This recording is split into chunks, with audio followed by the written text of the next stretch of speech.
Whoa.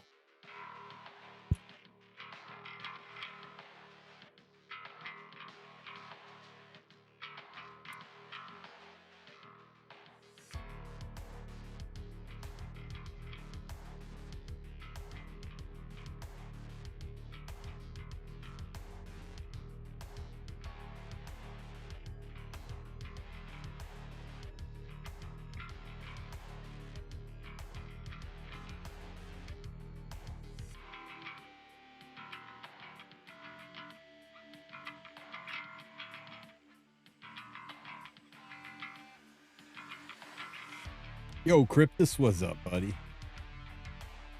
That's going down.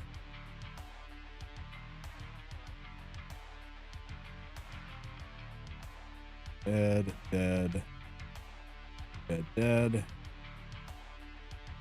Very dead.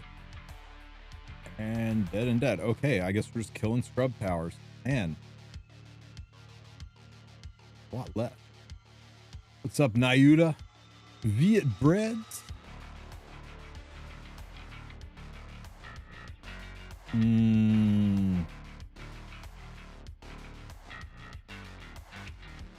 We're in a hurry, so we're just going to trust our speed.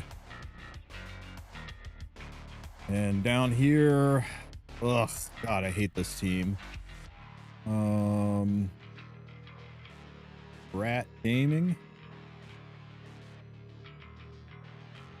Guys, pretty soon, I'm never going to have to see another rat on my account again. How cool is that?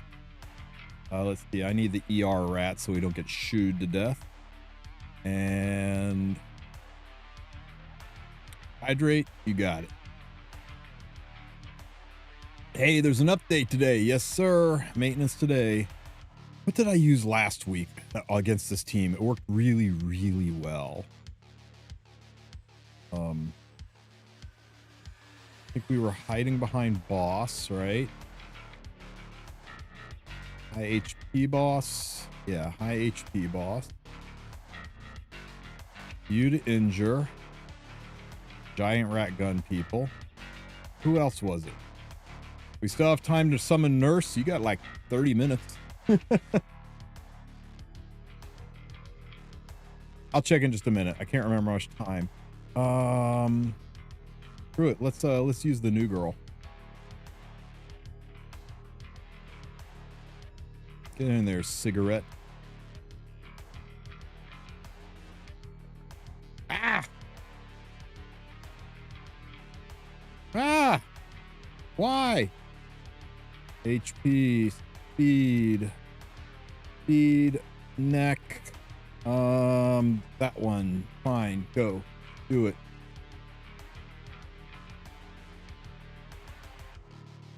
Good. We're gonna have a solid counter soon. Yep, we certainly are. Oh, it's so good being fast. Grays, get up there. Good evening, Felipe. Watch this. You cannot escape my sword. Never get tired of saying that. Planet's cut in half. Goodbye. Damn, cleaving's fun.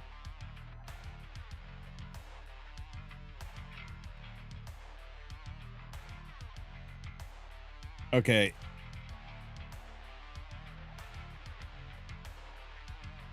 Okay, I don't need the target to counter, so I'm just going to do it into here just for the extra hits, right?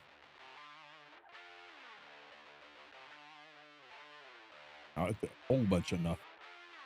But we got to work her down.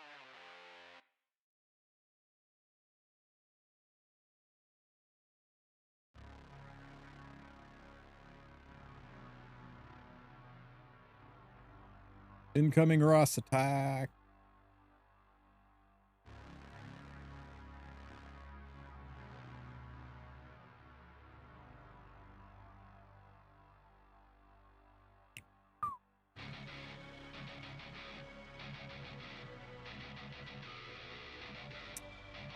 Zoom, zoom.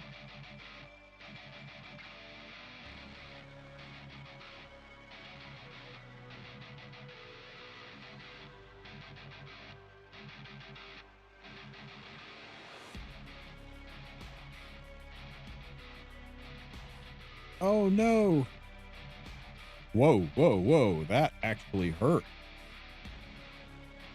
Unexpectedly hard. That's a really, really good Hua Young.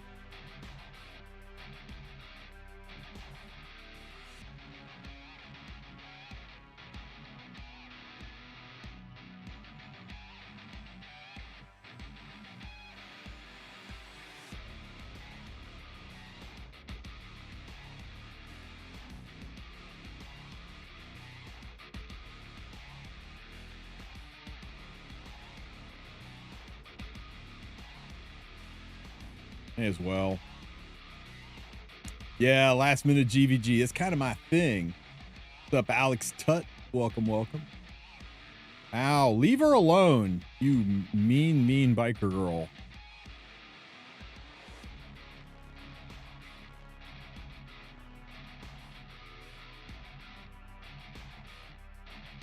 What's up, Curse Kratos?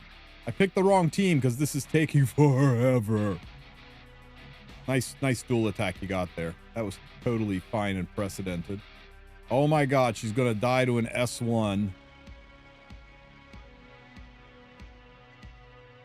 Freaking dual attack killed me.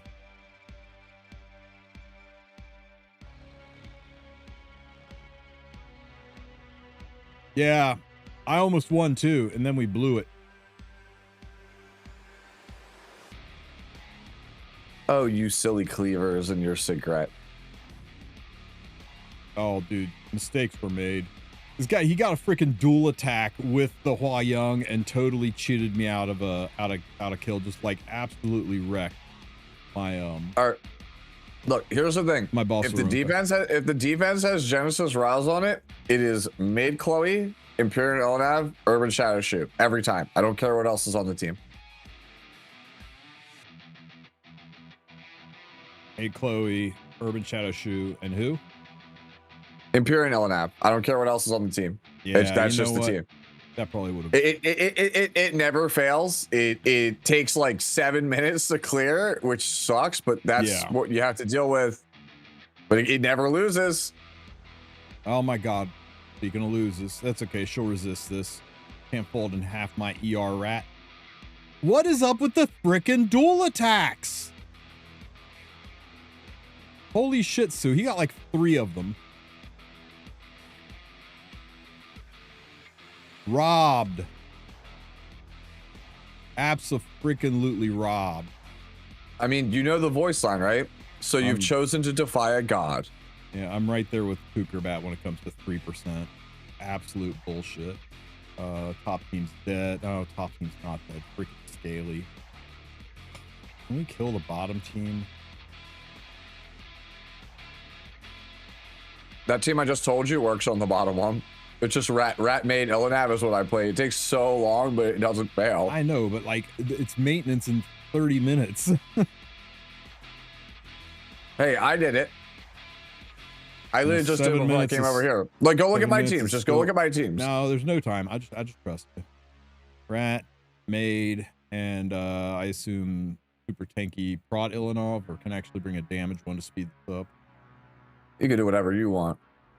She's just there to make it so Rat don't die. Okay. Fuck, I can't really cleave the top. Bro, really? Because I did. I just superhuman rebellion. I can Luna cleave it. If I Luna this, then this will one-shot both these, and I just gotta deal with this, right? Wait, is this soul? Is it on soul though?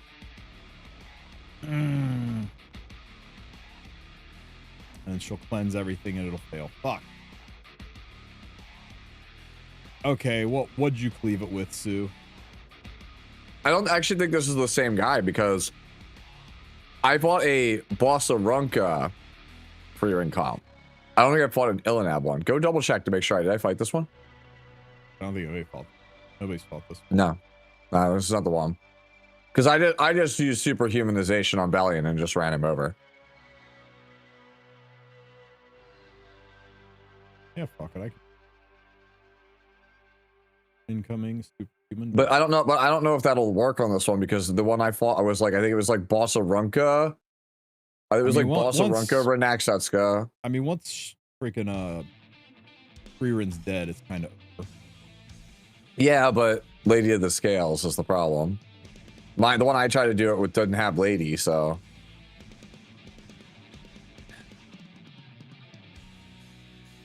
That's the issue. It's like the one I fought didn't have that. So I don't know if you can kill Freeren through that. Keep spamming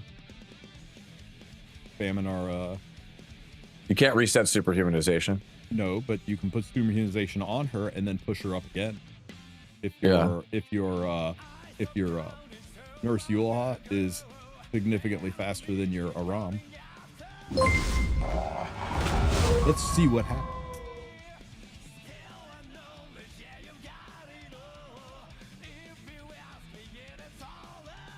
Get up there.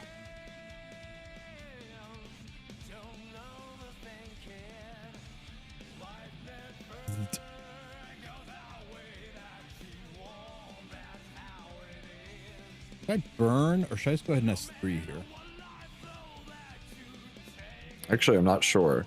I'm letting you steer this ship. I'm not getting blamed for it. Even though you'd be the one that would blame me. There's no ATK anymore, S1, so S1 I should have S1 because if I had S1, I could have script the barrier. Oh well, fine. Damn, that was a lot of damage in that poor little Ilanov. But yeah, big mistakes were made. Not S1, but it's okay. We can do it again. Dude, back to the front. If you blind the Freeren, that's pretty massive. Oh, good point. Maybe we do S3. Oh no, wait. This you're either playing for incursion or provoke. We gotta get the blind. We didn't get anything because I guess it's a friggin' 400 ER Freeren. Oh, never mind. We got it. It was on the S. I'm an idiot. Yeah, it's on incursion. It's not on light of destruction. Blind Freerens can't hit anything. Except my poor Yulha. Hit the shit out of her. Dude, I got a speed buff on that superhumanized Bellion. Now we provoke her ass. Yes, there are Twitch drops, Mr. Volcanics! Exclamation point drops if you are on Twitch.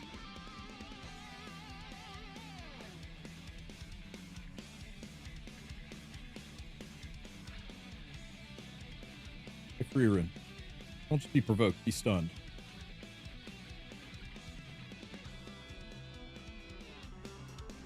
Don't look now, but he's got Mirror Lotus Ring on his Freeren. We're all screwed. He's gonna soul burn. Okay. I got Bellion. Pop. Yep. Hey, Lady of the Scales, get stunned. Oh. Don't say it, Sue. Don't say it.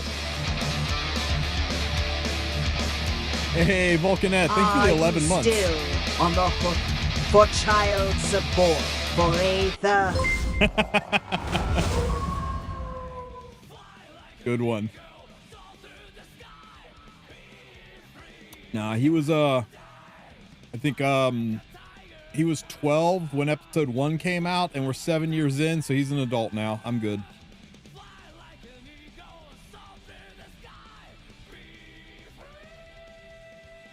Again. Bindage. Just pop.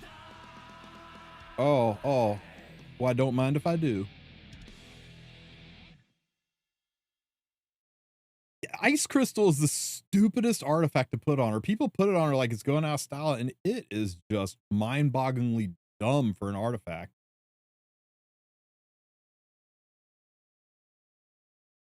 Like, not literally, but practically any other Soul Weaver artifact would be better. I think day one, a couple of people put it on her because it's just objectively the better Soul Weaver artifact, and everybody just copied it, and now people think it's the best choice. I play Shamadras, but that's because mine's on counter. She funnels all the damage into the front unit, and then she ever so slightly heals the front unit, who even a Soul Weaver S1s and the freaking front unit loses all that health again. I just don't...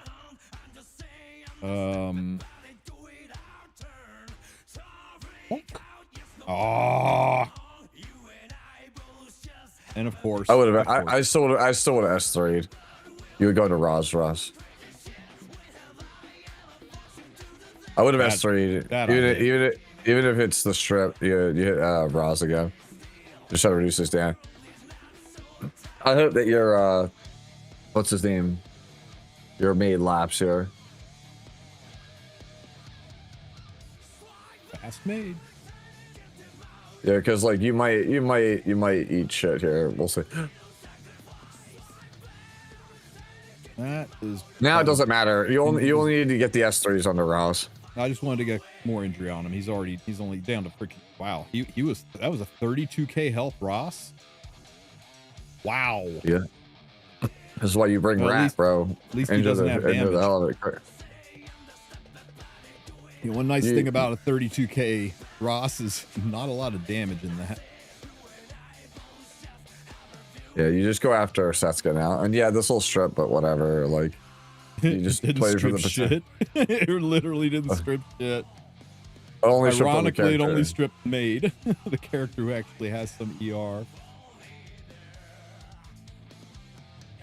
No lethal? Okay, cool. Roz question mark? Not we don't take the shot at You could. It doesn't really matter. You can take the shot at Rodak, yeah. It's like 70% chance you kill. But you still do it anyway just because you want the speed buff. Let's go. Giant rat gun. We got it. So good. Pow. Oh, damn. Ooh. All right, well, rip pepperoni made.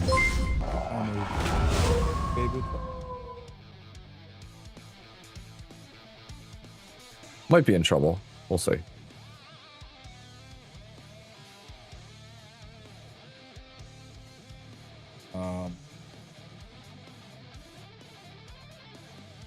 I don't know. It might have gotten out. Does the crockpot still exist? I think I'd go Setsuka.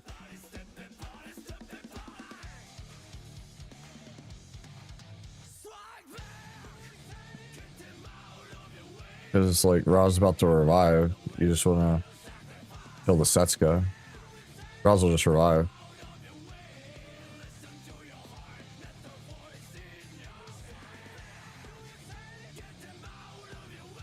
Damn, bro. Could have killed Setsuka. Yeah, killed Setsuka. Oh. That was actually good for us. He can't revive now. So yeah, you could just kill Ra's here. And then hopefully Ilnav survives if it on a dodge here. Like dodge lethal whispers is the worst thing possible. Oh man, I'm so sorry. It is what it is.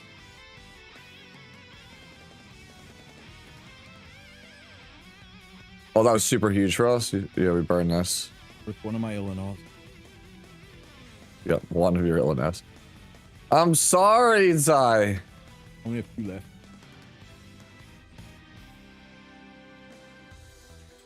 I said specifically before we attacked that one that I don't, I mean, well, Setsuka makes it a little bit weird.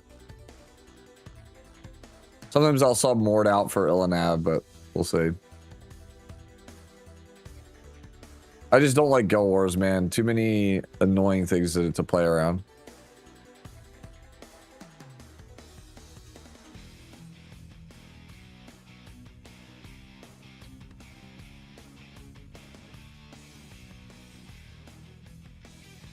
Are you ready for Tamarin Cleave, Tristen? Tamarin? Yep. Warfare set Tamarin. God. How much time do we have? Do we even have time to do this again? 20 minutes. Oh, wait, I'm outmade. I'm going to do it with Ruel. Yeah, you can do it Ruel. You can play like Ruel. Like just play bottom team. You could just play Ruel. Yeah. We can technically go Ruel, Rat. And then like, if you're feeling really adventurous, Can I just do this? Yeah. Yeah, you can do that. Top team. You think you outspeed? What if you get outsped? What if I get? That's hilarious.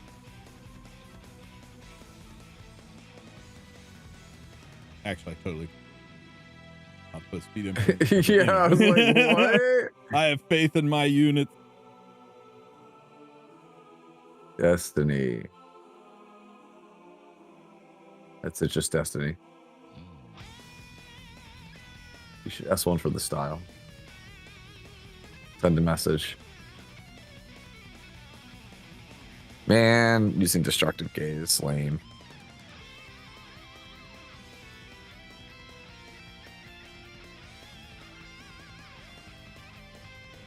The caress of mercy. I'm so annoyed by this move. And then you caress him back, lovingly.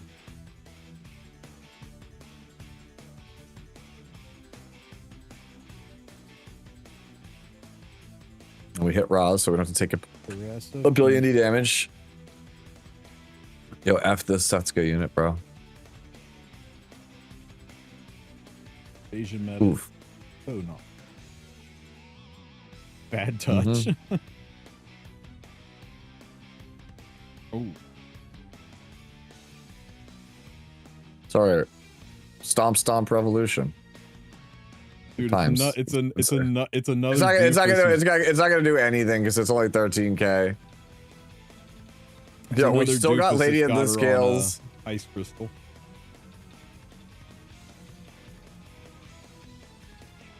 Yeah. Save.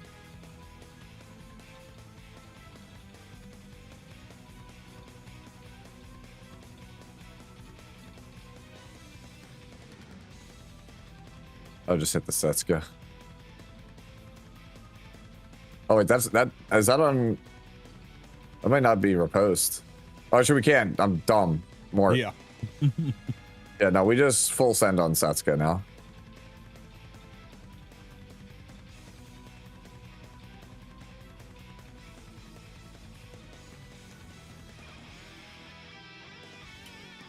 We'll stall it You yeah. Oh, you're gonna stall one. Okay. I would say I would just rat gun just for the speed. I guess. Ow. Hang in there, Mort. Oh, Mort. You're killing me. He might be dead here, but Giant rat gun. this move is so satisfying to use. It sucks so much to get hit by. It sucks so much to get hit by. Okay. Everybody be afraid. Oh, got one. Oh, never mind. Glad I used those souls. Feels very impactful. Bye, Mort. Poor Mort. He got folded in half again. Wait, caress of mercy. Wait. We're back. We're back. Wait, do we have Stomp? If we have Stomp, that'd be so massive. We don't. Fuck. Yep.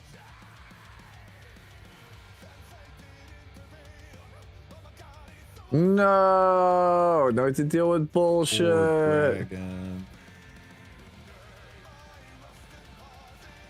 I'm just saying, Ruel Mort would have won this. Ruel Mort would have won this. Ruel wins all things. Except Briar. Except versus Briar. Okay, she... Okay. She licks the sword. Lick that bell. Oh my god, dude. And she proc whispers. That's fucking insane. And that's okay. She's got never mind. Yo! It's the dual attack king over here. We didn't proc out. Yeah. Alright. She's on a plus 15. Oh, we're dead. We're dead. Okay. Classic. Oh no, she was on the proof. Woo. That's where I used the ER one that's on proof instead of on that's we got done. Unity's Dude, take care of everybody. I gotta go check. No problemo. Bye, chat. You're stuck here with me forever and ever. Oh. So, how about that football?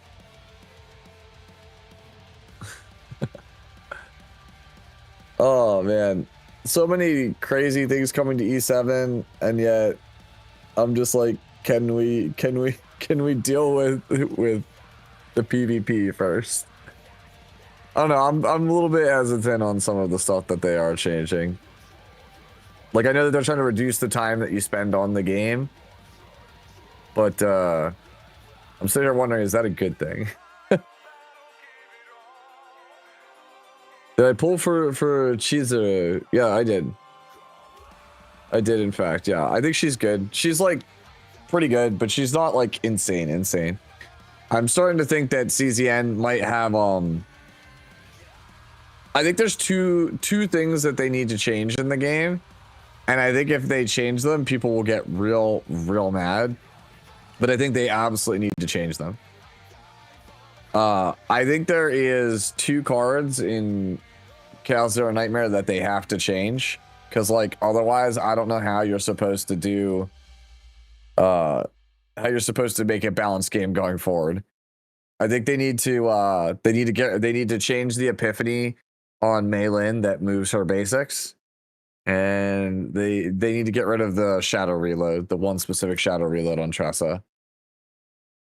And I know that'll probably rub people the wrong way, but like, they've kind of proven that those 2 characters, those like 2 epiphanies, enable infinite damage loadouts. So I'm like, yeah, we can't be having that. Not in month 2 of the game.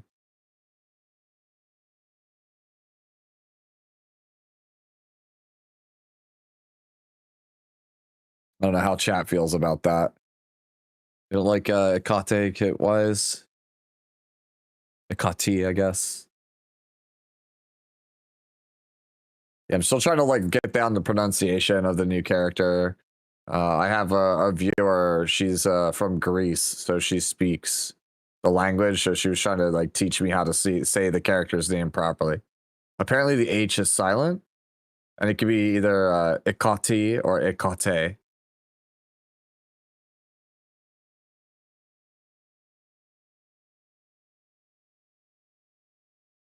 Very interesting character. I'm sure we'll all talk about it later on. I don't need to get into what I think about her now, because we're obviously going to be talking about her.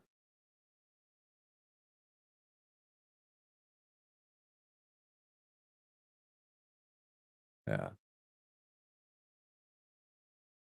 Yeah. Yeah, it's the heal shadow reload. Like, their heal shadow reload's got to go, and the move unity on Malin's got to go. I think they're just bad for the health of the game. Say heh. What? Sue, say heh. No, I just was talking about this before we left. I have somebody who's from Greece in my community who's teaching me how to pronounce the character's name. I took Greek mythology is an elective class in college. So cool. That's about the extent of my Greece. She was explaining it to me. It's the Americanized pronunciation is he, right at the start, but the H is silent. Ekati, in the the ka should be the emphasized syllable, be like ekati or hekati. Either hekati or hekate. Both are correct. It's not ah. I know that at least. Hekate. And it's tartarus, not tartar sauce. Whatever that guy said. Yeah.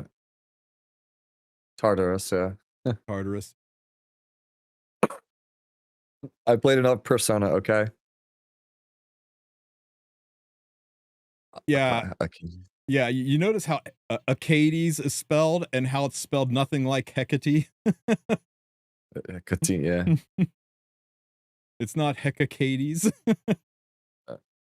It's Wingardium Leviosa. It's wicked. Oh no, no, Whoa, man! that was good for a laugh. Thank you, Leviosa. no. I think it's Hecate A. Yeah, I'm like sitting there trying to pronounce it. I'm just like, she's gonna make me sound like I'm Canadian.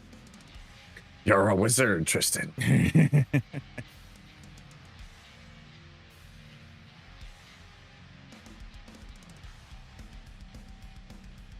You know, one of my, I don't know how to broach the subject, but it's like, Harry Potter is like a series that I never read. I only watched the movies, and I wanted to go back and read the books because I have friends that have such fond memories of it, and they tell me how great they are.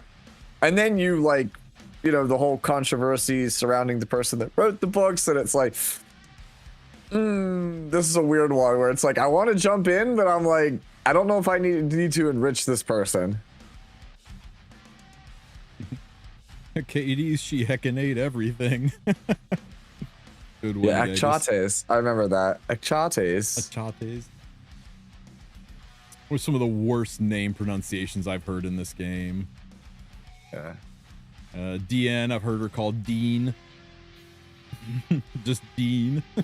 By Disha's Will. By Dickie's Will. Yep. Yeah.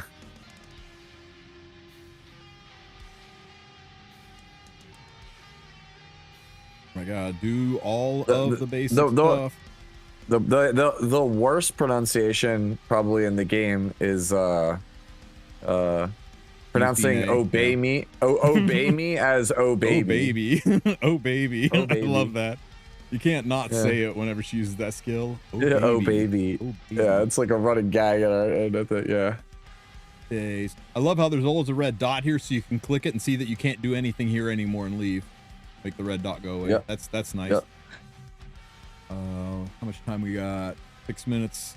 Straze, yeah. Enough to quick battle a couple of these guys. Hey, look, I was proven right on that one. People made fun of me for years, but even the Koreans say it's Straze. Straze. I love that meme so much, that episode of The Simpsons where Abe Simpson walks in, puts his hat on the rack, does a 180, grabs the hat off the rack, and then just walks back out the door. It's one of the classics, right? Nothing is like the Simpsons. That reminds me, actually, next week, I don't remember the name of the movie. It's like it's a woman's name. There's like a comedy coming out next week, and it is written by the guy who wrote The Simpsons, like early Simpsons seasons, and it stars some actress and also the voice actress of Marge Simpson. It actually like low key looks really, really funny. Like it looks and sounds exactly like classic Simpsons, except it's live action. I'm like, dude, I need to go see this movie. Like I saw the trailer for it and I was like, yeah, you know what? Sign me up. That looks like it'd be the funniest movie of the year. Oh, I'm gonna find the name of it for chat so if you guys I can tell you what it is. Thank God for quick battle for teams like this. Holy shit. Ella McKay, that's the name of the movie. Another name I hate. Ugh, Auden. Yeah, it's stars it's Woody Harrelson and then the Emma Mackey and then the woman who voices Marge Simpson. Auden. We just call her Aden. Aden. You know what I like to call her? Unplayable. Oof. Well, not New Kid Auden. Kid Auden. Naked Auden's pretty usable. I hate that we called her naked. Hate it. What? N-E-K-I-D. Naked Auden. Why you got at that point? You're just cutting out the W. You're not saving any. Well, you're barely saving anything.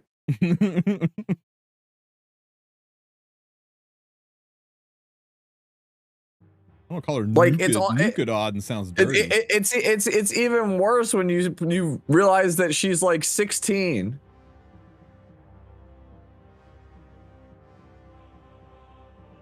Perfect age. Just stuff in a sack, rack it with chains, and throw over the side of the ship on the way for Asia. Oh, sorry. My outside voice came out again.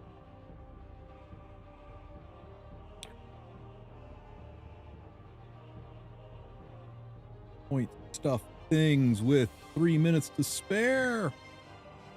Anything else I need to do? Anything else? I was gonna say, yeah. Thankfully, all the cool characters from Nadalon High, yeah. Thankfully, all the cool characters from Nadalon High are 20 or and older. You know, you can hate on Nadalon High all you want, and I'm right there with you. Garbage freaking story, but some serious art came out of that Moonlight Theater. I mean, yeah, there's some peak designs. Some serious art. And the best thing about Nadalon High characters. Nadalon High characters are like the definition of like cool as hell looking, but like absolutely the worst written, no substance characters ever. Like the only good character with good writing is probably like Hua Young is like Hua Young is an acceptable level of writing, right? The only like well-written character in Nadalon High is Bossa Runka, and it's simply because she just goes around being like snarky with everyone. She's just an asshole the entire time. She's just there to poke the bear. Like, she's just there for cheap laughs. And I'm like, you know what? She knows that everything in this side story is trash, so she might as well like ham it up. How am I out of freaking hair ties? Oh, you could go buy like a whole bag of them at the pharmacy. I forget it puts it at the top, even if it's plus 50. Man, I wish she was more usable. I thought built like this, I'd be able to crush with her. And I'm just not finding a lot of places she is doing much for me. It's weird. Like, now that the dust is settled in the balance patch, like Zia is like the only like really generically good one. You want to see the rest of the balance patch? The rest of the balance patch feels kind of bad. Check this out. Ain't that sexy? That's a lot of attack. It is a lot of attack.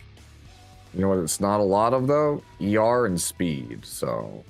ER is a fake stat, and it's actually the perfect amount of speed. She's in the same speed zone as Strays, so I can stick Ahmed on 3 and run her and Strays and just rip people apart. One way or the other. Oh, and You have like 30 seconds, so don't make it any more changes. That's pretty good, actually. She was slow as fuck, so I put this on her. I had to take 10 speed off of her to get my Lady the Scales back up. All right. Well, now that it's 10 o'clock, we can introduce the assassin waiting in the shadows. That's like last couple of minutes. Ooh, I didn't even see him there because he was in the shadow. What's up, Mr. Divine? We said that one day we would call upon me when there was truly no content. But from what I've heard, there's a bunch of content, so now I'm confused. Well, they shadow dropped. So we scheduled you on the podcast like a day or two ago when there was no content. They shadow dropped a ton of content this morning. You know what? Just call me up next time when it gets truly dry, so you can just universe paradigm shift us back in the content. You're welcome, boys. By the way, bro, I'm happy to give you what you need. It was so dry, bro. It was like licking sandpaper. They just shadow dropped a bunch of stuff because they're like, we noticed that your thirst for content needs to be quenched. Hang on one second, guys. I give a quick shout out to Alpha Dragon Twitch. Thank you so much for the raid, buddy. Welcome, Raiders. Make yourself at home. Hope you guys had a good stream. We might be a little bit behind on Valky. Last we checked, he was at a grocery store and he was DMing me about why are these MFing elderly people in front of me using a check to pay for their groceries? So he might be a little bit late. You could do that? That's tech. Evidently. You can do that, but like, why would you? Wait, no. Tristen, stop what you're doing. Open up the Epic 7 channel on YouTube. They literally just shadow dropped a trailer for Surin. Just like out of nowhere, like literally right this second. It's literally 60 seconds, like old. All of Lua's Oh enemies. no, I can't hear it. I'm gonna have to watch it on my end. Sink Oh, this is to darkness. they dropped fucking Even if you make it out alive, you'll be looking over your shoulder forever. I mean, that Yeah, and just her find weapon is a someone? Lua pillow. Though her name appears in the student registry at Gone High, Yep, still have her on Surin's Stillwell. such an unusual student that neither her classmates nor teachers seem fuck kind aware of of name her is Gone existence. High? Surprise. By making the most of her ghost-like presence and sneaking into various places, she's turned those eavesdropping stats are on rough. secret conversations into both a knack and She's a got hobby. the apron on. That's adorable. One day, Lua happened to notice she's Surin got that. and pulled her Has into anyone her noticed own the high schemes. tick in like From Epic that 7, moment just on, making dangerous characters that are incidents woman began that occurring looks at you Ghana like a High piece of meat? with alarming frequency. Sealed eye. Okay, she's an Aquarius mage, Sue.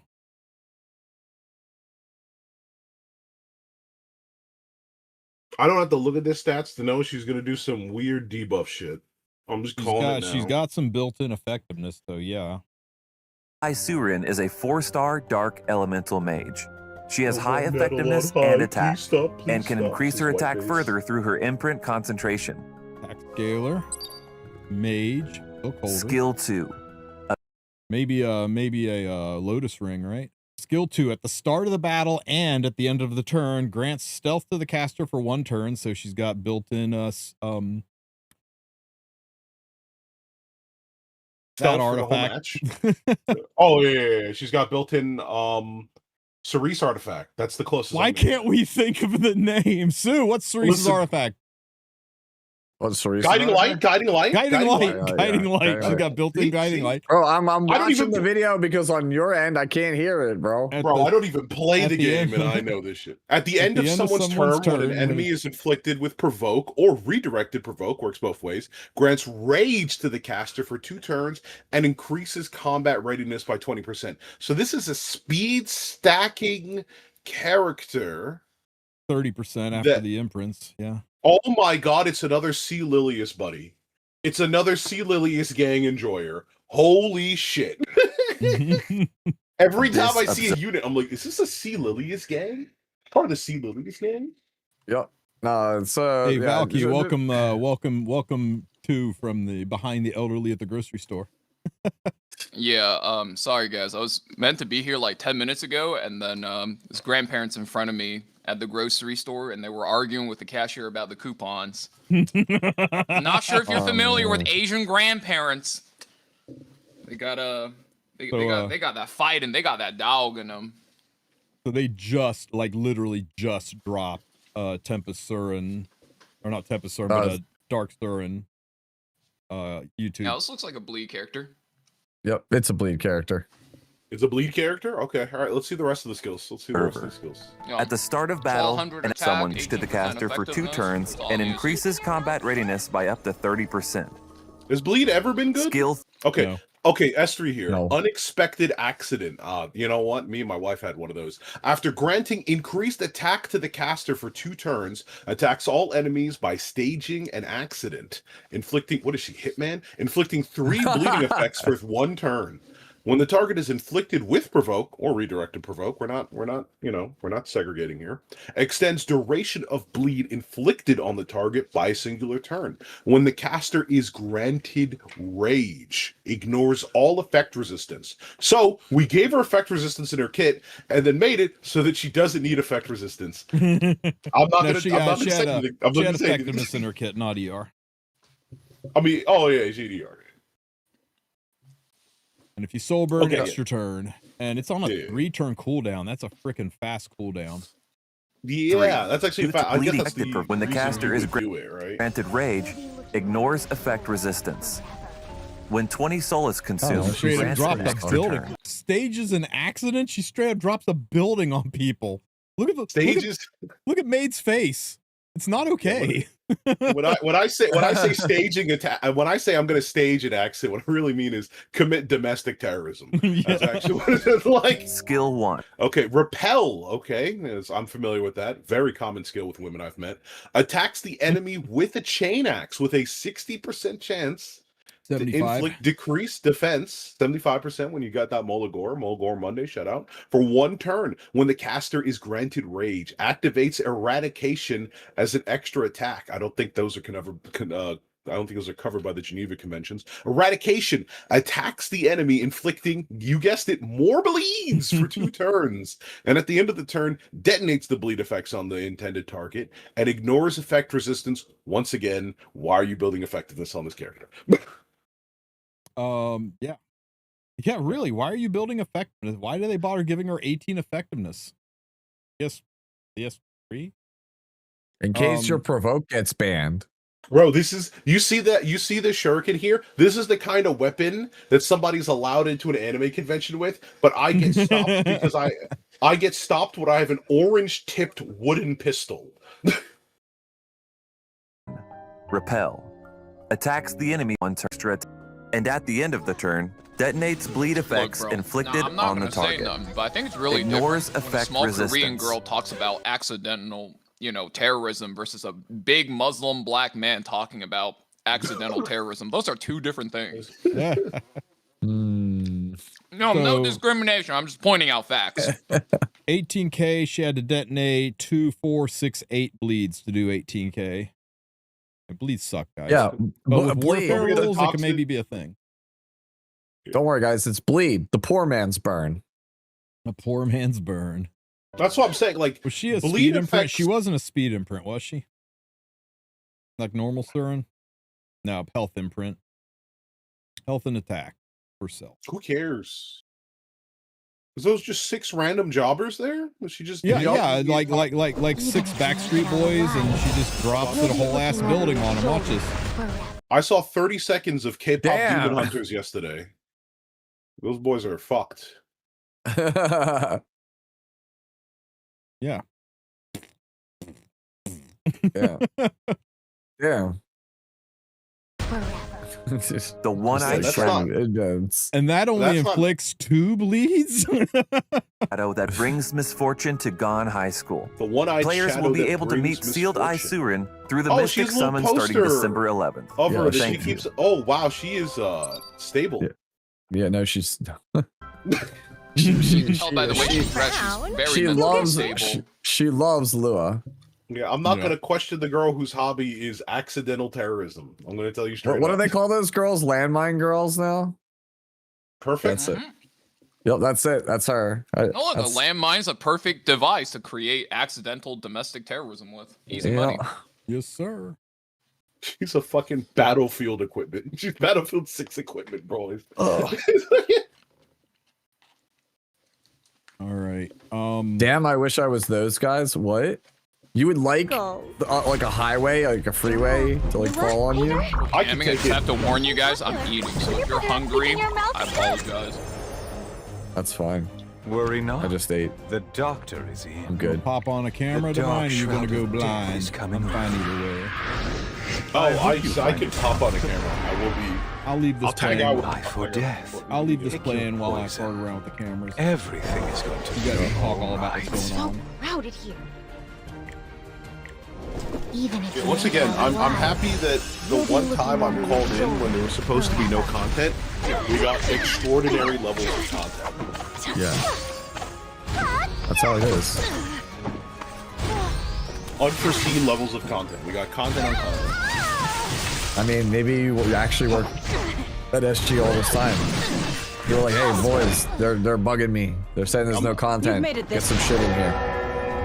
but no further. All right, boys, you can finally release it. I'm done holding his Focus. Yeah, I was gonna say. I'm gonna just say it, man. To be fair, this is my opinion. just Nothing did to my do with notes. Efficiency.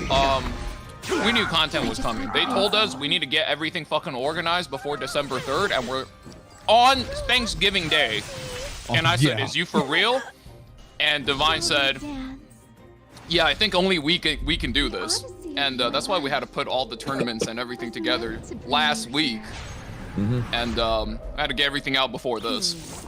Shall I kill all of them? Very specifically, there's lots of stuff coming. Don't tell anybody. Like, ow, I love those edicts. Look at me. The observer. Damn, that's a cool jacket. Now has her eye. All right, I think the gang's I all. got my cool shirt on too. I got my can't see it. Captain- What? That's my Captain America shirt. Fuck! The classic, bro. Happy endings are so Oh, actually, that shirt's pretty dope. Yo, wait, hold on. That shirt is actually fire. What the hell? Nice. That's enough. All right. So I'm should assuming probably, CERN here is just entirely designed to make us think one of the warfare rules isn't just bad like we think it is, right? Look, I'm just saying, no bleed character I feel like has ever been good. And if they have been, I probably forgot, or it's probably for some other reason they just seems haven't like- had bleed. It just seems like everything that's used recently cleanses. I'll put it this way. I think one of the reasons they're trying to push bleed and burn, yes, one is the warfare rule, but one really underrated reason is the fact that it's like the next big damage type to get exploited, right? If you guys think about it like this, for the longest time, the game was balanced around the fact that characters can have different degrees of defense penetration. The moment Empyrean Illinav came out, the entire game kind of had its balance flipped on its head and everything was fucked, right? So they kind of started leaning towards this fixed damage route with stuff like Dragon King Sharoon, Tori, 3F Bellion, and actually a lot of 3F support if you really think about it. And then the moment they dropped FCC and subsequently the May Chloe buff, that line died. So now they kind of need something as like the premier damage line to sell in order to get people buying damage units again. So that's just like the next thing down the pipeline. It's like the easiest solution. Not really surprised that they're pushing debuff damage. Especially if you look at stuff like Boss Arunka. Once you take out her immunity, as long as you have enough effectiveness, like, I mean, most builds you have her at like, what, 20 thou? Like, you can generally debuff her down. I wouldn't say easily, but like, that's the hardest thing to kill. And like, you can kill her pretty reliably with debuffs if you know what you're doing. So, really easy to see that this is the next step. Next step is just here. That's it. Might be able to do some stuff with Witch, keep people from being able to cleanse each other, and then you can use her to like slowly take things out. I don't know, we'll have to see. I'm struggling to get super excited about her as much as I like playing debuff and control, but we'll see how she plays out. Does it say when she's going to drop? I think her design is pretty cool. I think I it's like very that she creative. drops the building on people.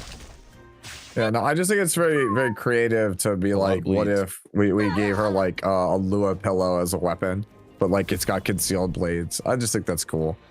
I think the real question is like, yeah, she's a big fangirl of Lua, but where's Dark Flame Master? With that kind of design, she should be really chasing after Dark Flame Master. That's actually so true. She's on the next. She's on the next ML banner. She's right after.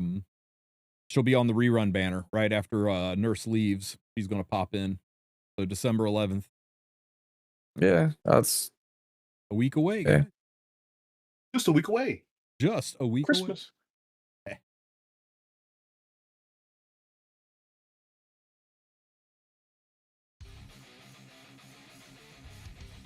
Well, there's no way I'm watching that 45-minute long summary video again. I know you guys all watched through it. You want to go through your favorite highlights, or you want to dive in and talk about the new units that are coming? Oh, favorite highlight. I don't know. I just think having characters I think having the stories voiced and having the character releases actually match up with whatever the hell is going on in the game, instead of just like, here's random alt version in a standalone story that doesn't matter, that gets us yet again further away from the whole point of this game being about the Celestial War and the Archdemon and the Acolytes. So at least I like that they're just like, you know what, we're gonna promise that we're gonna do these like 3-week updates where it's like small update, big story update, small update, big story update. I think that's a good change. It projects that we are getting our shit together. How you feeling about reducing content but increasing duration? increasing rewards to maintain the same amount of stuff we get, but we're doing less content to get the same rewards. I heard one person say it feels like they're really trying to steamroll this into giving players enough time that they can side game E7 while they main CZN. I'm not sure I buy that, but when they said they're going to a 3-week update cycle, I got a little bit nervous about my content. I'll use something that Valky said, like, I think like 6 or 9 months ago, in one of the meetings that we were in, where it was like, I realized how long it takes for E7, like for me to do my dailies. He's like, I log in, you know, I do my hunts, I do my arena, I do my guild wars, I do my automaton tower, I do my holo trials, like, right, I do my expos, because I got stuff like, and so he's like, and by the time I'm done everything, like 40 minutes went by, and then I like hop on HSR and I'm like, I'm done in 3 minutes. And he's like, when you put it like that, damn, E7 really doesn't respect my time if I'm busy. So I actually think it is a good change, because like if I want to play E7, if I want to grind E7, that's still there. But like if I am like, you know, not trying to fall behind and still like engage with the game is like a minimum like 35 to 40 minute commitment every single day in order to actually like make sure you're doing your due diligence. So I mean, I'm for it. People. Yeah, I'm gonna be optimistic about it, right? I'm hoping it's gonna be better. Oops. I think when I come to it, and you know, all the joking aside, it is nice that I'm here for this update, since I can talk from the developer perspective. When you're increasing the duration of your content pipeline, right? It's not exactly a one-to-one in that you're actually getting more time to do things, right? Like it's one of those things where it's just like, if you take longer to make content, a lot of times when you still have the same expectations, you're still doing it to that same degree, right? You're just changing the timing of when it comes out. Maybe you get a little bit more time with some things like QA, but even then, that's not a guarantee. So when it comes down to it, what you're really looking at in doing something like that is you're trying to affect when things come out.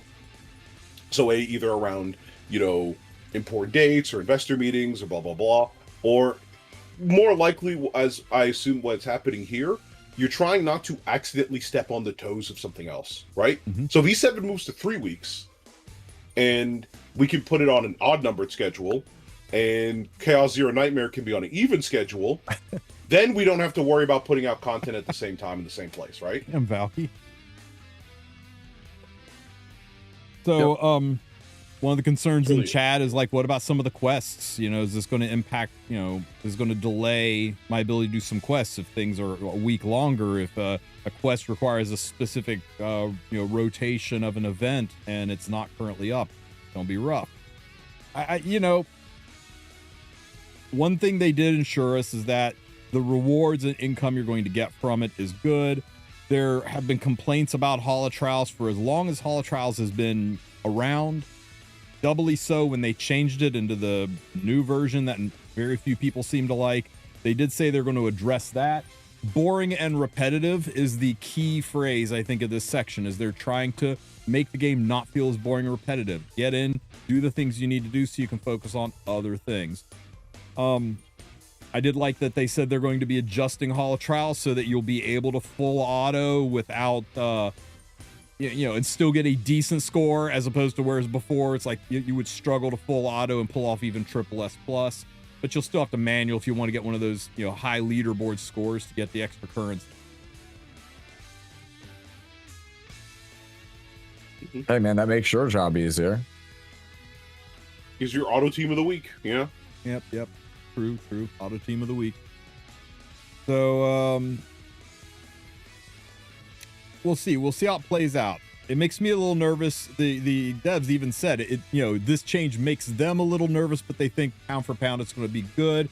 And obviously it's allowing them to bring in more content. Like, you know, we see, where is she? I think this also kind of goes into a pipeline that it's like, you know, we talked about earlier with Sue, where it's like E7 is not a very good side game where you get on, do your dailies, do your pulls, and get out. Even though, to be fair, I think a lot of people have actually been playing E7 that way. Yeah. And I don't know how many people I'm talking to in both your Twitch and YouTube chat, but I would venture a guess and say at least most of the pipeline for people in the community is that you would log on to the game, do your side quests.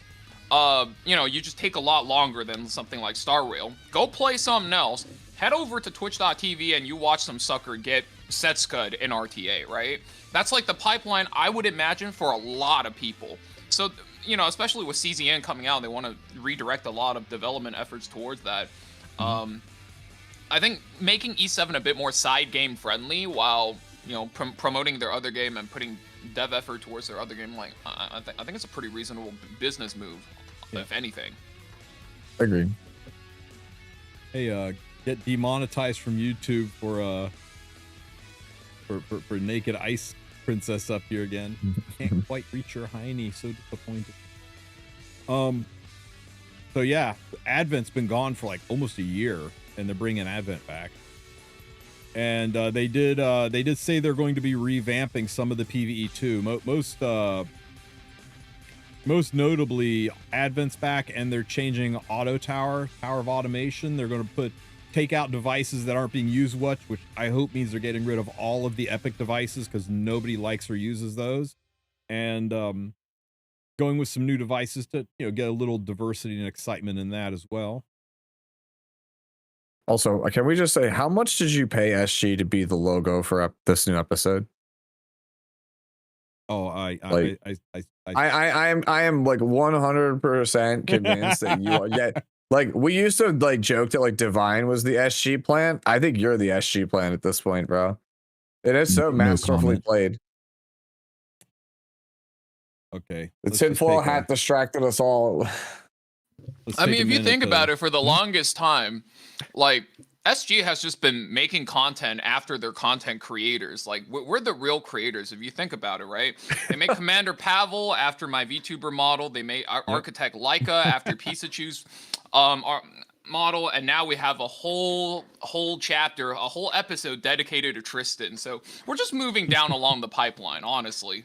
True. Yeah, dude. At this point, man, like I'm looking at the rewritten CZN scripts that they have right now, and it's just like very similar to Nikkei. And I was like, guys, I said be more like Shift Up, but don't be exactly Shift Up.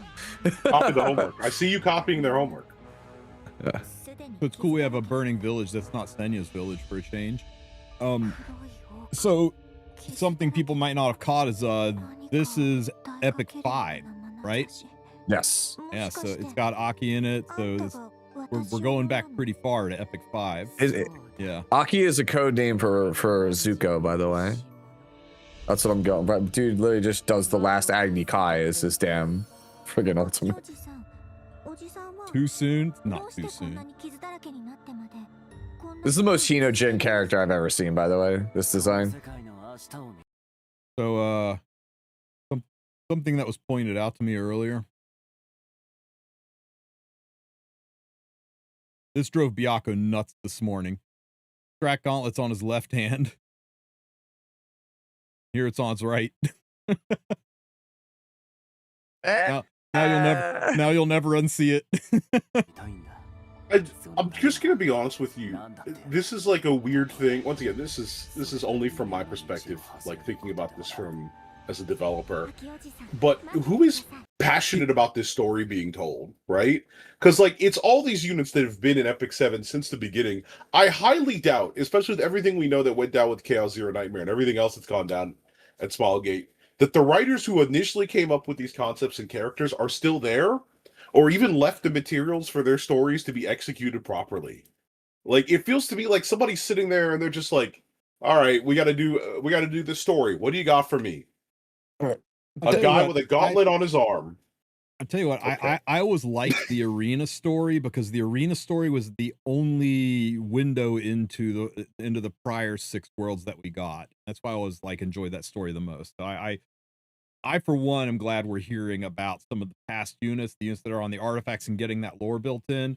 Would I like that as much as seeing where Epic 7 goes, like into the Celestial War, dealing with the Dark Nebula and Prima Nihilum and the World Tree and that story. I would love to see that taken to fruition. The Chandra prophecies were freaking amazing, and they really teased to the end game we're supposed to be getting. And it's been 5 years since the Chandra prophecies hit, and you might be right. All those writers are just gone, and nobody really knows where to take it from there. So this is a good way. It is a good way for me to actually to get into this. I have a question. I'm going to ask you guys because I have not touched Chaos Zero Nightmare, so I have to ask you guys: how stranded or split is the story in CZN? And what I mean by that is, so if you want to follow the story of Epic 7, right? Here's what you got to do. You got to go through Arena because it has its own story. You have to watch some cutscenes that no longer exist on YouTube. So have fun with that, or on their official YouTube channel, right? Well, they somewhat fix that, but yeah. Okay. Yeah, you have to go through the actual story mode itself. They need to play each of the respective character story backgrounds if you want some of the detail, right? Those are like 4 to 5 different places you have to get the whole story of E7. Is that the same way in CZN? So I'll put it this way, right? Because I'm sure Seuss read everything, and he could give you like the entire dissertation on it, right? Yeah. But there's a lot of controversies about the way the story is presented, and that's purely because when they first made the game was written by this like Korean web novel author guy. Like, imagine him to be like similar to the guy who wrote like Steins Gate or some shit, right? And that's supposed to be the idea of the story, is like the world is kind of ending, and you're kind of cruising through different parallel universes, and you're supposed to be going to the timelines where you can find where certain characters haven't died and they have the potential to save the world, and that's why like the summons in that game are called rescues, right? But somewhere along the development pipeline, they couldn't finish the game on time, so they had to port over the E7 guys. So because they had to move over the E7 team, they started having issues. They started butting heads, as people would on a development team with too many cooks in the kitchen. And then obviously, because it's a corporate setting, it came down to a vote of who gets to be the lead. The web novel guys were the guys who wrote E7, and because the E7 guys have been in the company longer, they take up a larger chunk of the team. They won the vote. So obviously the web novel guy is salty as fuck, so he left the company, and then he kind of like made a Korean twit longer about how everything went down.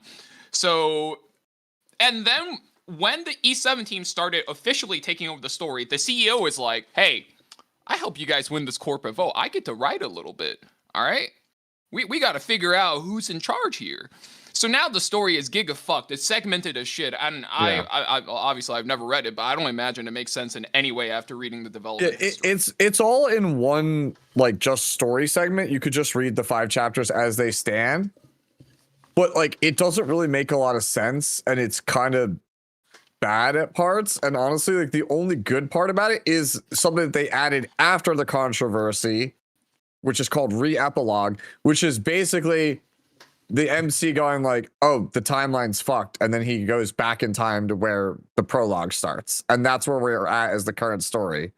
Because it's like, oh, it's basically we admitted that the story is just foolar, so like we're just gonna start it over. Here's a nice soft landing spot for the next writer to pick it back up. So yeah, like the story in that game is like, yeah, we it's the one thing that we all look past it and say, you know what, it's completely messed up, but hey, everything else is pretty good.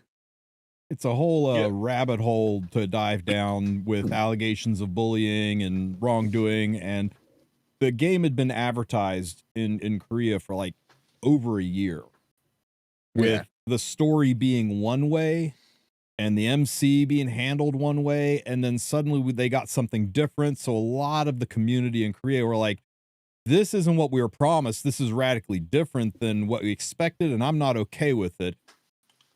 There was some socio-political issues with it as well, and basically everybody in the world loved the game, and Korea lost their ever-loving shit over it because they felt like they had been misled, because it had been advertised heavily there, not like it had been globally. And Smilegate, of course, they were like, okay, you know what? We'll fix it. We'll fix it. So we're going to slow roll everything for right now. We're going to bring the entire team back, and we're going to rewrite the whole story. A little more similar to how the Japanese version of the story is, I'm told, but get it back on track with what's expected, and fix a lot of the problems that people have trouble with. So as far as the story goes, most people are just skipping it because we expect the entire thing to be rewritten. So what's the point in reading it when it's all going to be different anyway? That being said, the story, from what I hear, is kind of lukewarm and mid in comparison to E7 even. So yeah. Yeah, and Bring it back. Go ahead. Yeah, no, I was gonna say what I'm essentially trying to get to the point with all this is that like Epic 7 is currently in a place where, as much as we've talked about this idea of, oh, we have a 10-year plan, a fucking 8-year plan, we have a 90-year mortgage ready for Epic 7. We have all these plans. There just never seems to be a plan when it comes really stringently to the narrative. Yeah, we've talked about this in a podcast, Divine, together like a while back. Yeah, we deep dived on this like for an hour.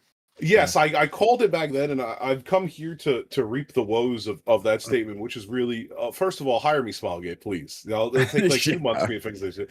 But no, in all seriousness, like, let me put it like this, right? Is there a gotcha game that is this hard to understand the story of? Let me finish before you go on. That invests so heavily in its story, right? Because the story is tied to almost every game mode in Epic 7, right? In other gotcha games, they'll have side story. They'll give you one cutscene, like, all right, go do the dumb thing, right? It didn't really matter that much, right? Epic 7, I want to see the new character. Great, there's a whole story, and then if you beat the story here, you get to pull on an exclusive version of their banner, right? So story's tied in heavily. The arena has story tied in, right? I'm sure they'd put it in the Guild Wars tournaments if they could, right? But it keeps investing in story. It's so important to them that they keep putting it in places, and it's the least planned out part of the game, I would say. Is there any other gotcha game that is this invested in story and that lacks foresight to this degree? I honestly ask. I don't think so. I think E7, I don't know how Smilegate always does this with E7 and now CZN, where the story is not very good. Maybe at points it like shown really well, right? But we're just here for the gameplay, man. Just cook the gameplay, makes everything around it good. Like, They like you said, they can make it the story, but like that's not what we're asking for you to do. What the hell? They've got the opposite problem of FGO, right? Like Fake Grand Order is just insane levels of planning, like it so much lore, like way too much, like no reasonable person can read it all, right? And it's all well thought out and everything. And then you're like, gameplay is just like play 3 blue cards, press this button 5 times, arts loop. Whoa, like they did the thing. Now, if you excuse me a minute while I climb on my white horse here, I just want to say this about E7. The story is not bad. It's not good, but it's not bad, right? It's not Nikke, but it's not Etheria, right? They've got a decent story. They've got a relatively unique framework that, yes, it has some tropes, but it's not just one giant trope. They got a really good base concept. I think one of the bigger problems they have is, like Divine said, it's disjointed, it's sloppy, it's all over the place.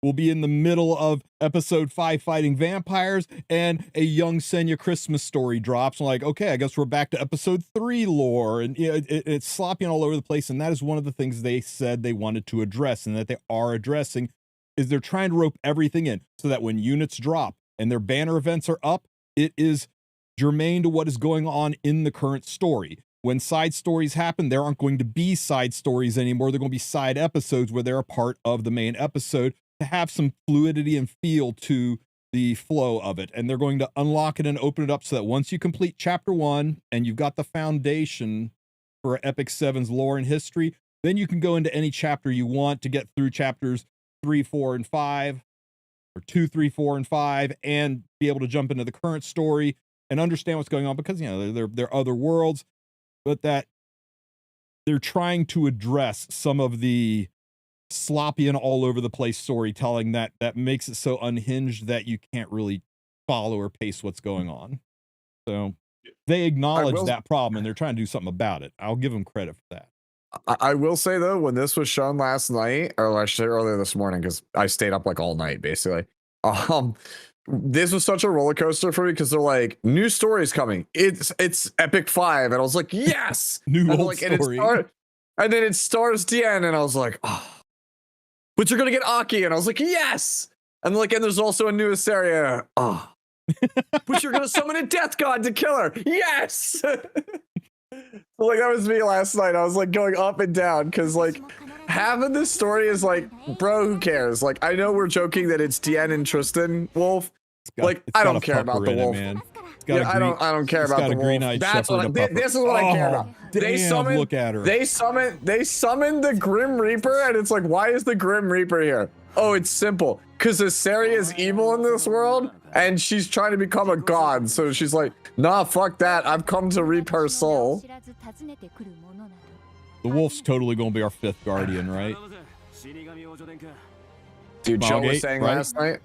Yeah, Joe was saying last night, as cool as Aki looks, you know he's a Rift unit. And I was like, no, don't you curse him like that. Don't you say Joe. Joe. Back into the cane pits with you. Have fun hanging out at the real bar full of all the Rift units. I looked at this and I was like, damn, that's what's her name from Freerun.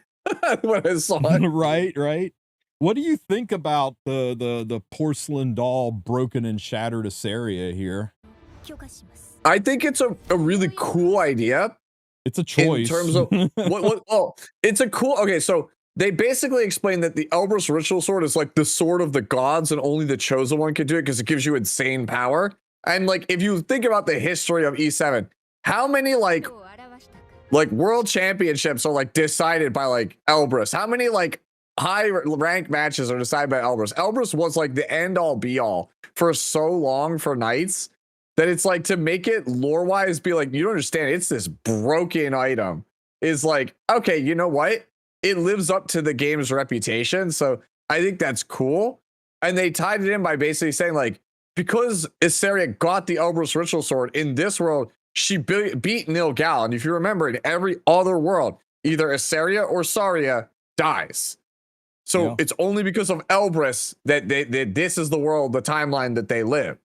But Elbrus is too strong. This is the before the fight with Nilgal picture. Apparently, and this is the after. Yeah, but that's the whole thing. It's like the divinity of the sword corrupts you.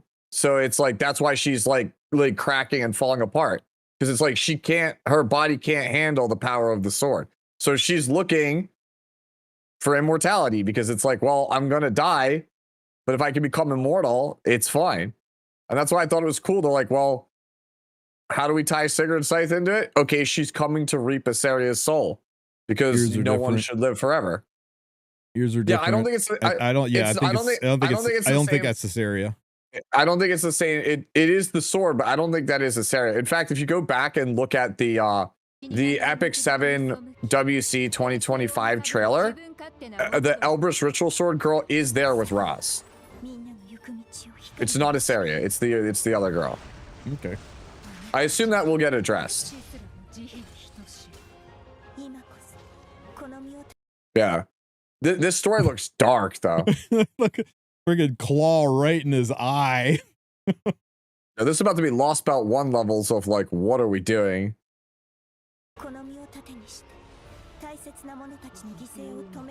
Harpies.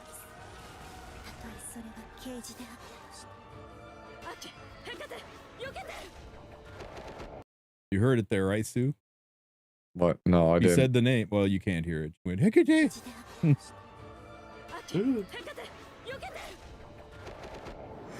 It's not hey Katie, okay? Stop saying hey Katie just because the narrator did. Damn, bro, look at that fire bending. Angry pupper.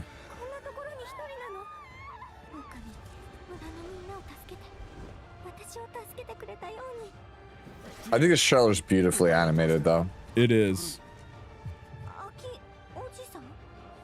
Just want to point out for people asking in chat, is Hecate and Tartarus, these are things that actually exist in Greek folklore. Yeah. Yeah, you got to play Hades too, bro. Yeah. Yeah, it's actually real, yeah.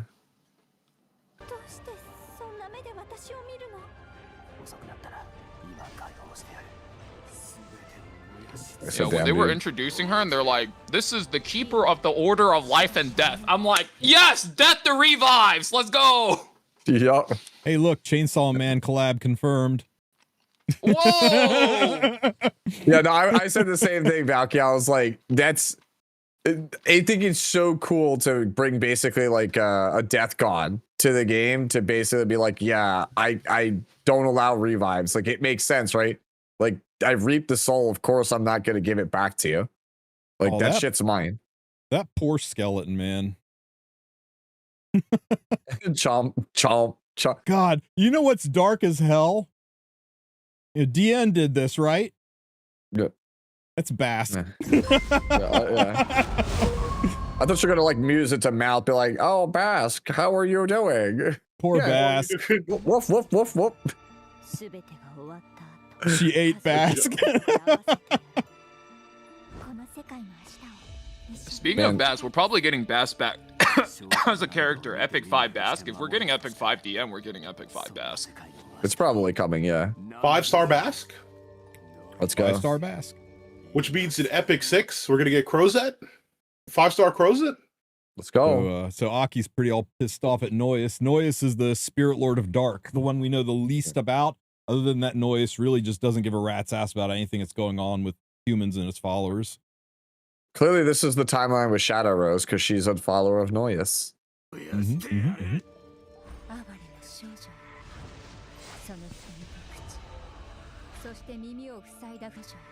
Is that This is just so- Kayron's ult? This is so pretty. Like Wait, this isn't part, it- this part is this- so, I mean, this part is beautiful, right? This is just Yeah. but this ML Kayron's ult, right? It's the same fist.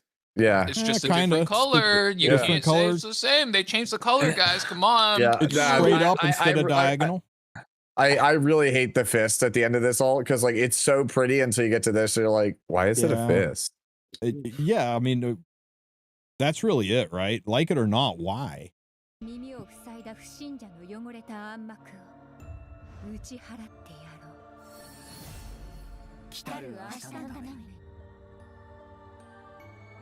You know, she's supposed to take your soul. Like, why isn't it like a guillotine or something? You know? Yeah. Why isn't Well, it a Reapers- scythe just dropping on him? You know, like Grim there's- Reapers use it could have been scythes to like collect 9 souls, other right? things. Why is it a fist? Like maybe Oh, they yeah, were just yeah. tight on time and they was like, "Hey, Ron, we're gonna borrow this one real quick." Well, I really like that Sigurd is. I mean, short of Francesca, I think she's probably the most wanted artifact becoming unit. I know too. You got a special place in your heart for the Abyssal Crown Girl. You'll have to get your woman man spread next time around, though. I think. Well, I'm just wondering what happened to RNL. That was teased. Like, Yeah. back Well, I ages mean, ago. how long ago did they tease Dark Surin and she just now dropped? So I think the longest we've ever waited for a unit was probably the Angel of Light Angelica Well, tease, and it was a year and a half later before she to be fair, manifested. this story arc that we're going through is 9 weeks long, so it wouldn't be unreasonable if they show up in like the 3rd act or something. Yeah. Yep. So, so Aki is going to be the pro tag of episode 5, episode 8, 7, Numbers. episode 7. Epic 7's Epic 5. episode 7, which takes place in episode in World 5, right? Yep. Episode 6, 7, no. So, have we ever not gotten a pro tag for free? Ross was free for Epic 1 and 2 and 3. Then we hit Epic 4 and we got Auden for free. And then we hit Epic 5, we got Veronica for free. Then we hit Epic 6, we got Genesis Ross for free. And now we're hitting Chapter 7, we're getting Aki, but is he going to be a unit or is he going to be a free unit? I think he's a banner character because they specifically introduced a new system to be able to play as him in the story if you don't have him. So you think that's a move to sell us this unit as a banner, or do you think it's a genuine thing that's good for the game? No, I think Sue's right. They did say that they have a new banner system, and they're like, you can try out Aki and DM, and we'll try to make them as close as we can to the banner version of those units. Is their exact wording? I think something close to that. Yeah, they said they'd have to change their kits to be commiserate with the episode that they're in, right? So that their kits work into what you're currently fighting in the episode to make it achievable. So they're going to have same animations, but they're going to have some skills that are different to work with the fights. Yeah, and it's kind of my hope that like there is at least a decent balance between this. I don't mind them giving away or giving some way to have access to units that used to be free that you can pull for, if it means that we don't make them ass, right? Especially if this means that we keep some version of this logic around when collabs come around again, and we don't have to make the free unit ass from the collab. Dark. Xenokar is right. This is just like they did with Renak in episode 0, chapter 6, epic 6, whatever you want to call it. The prequel. Yeah, as opposed to this, which is the yeah. pre-prequel.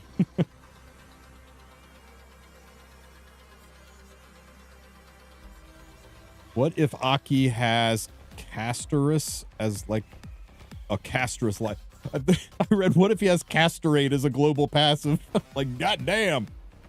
Oh no, do not ever bring that here to this game. Get me out. That Enlighten me, Sue. What's ever-loving Castorus for a global passive?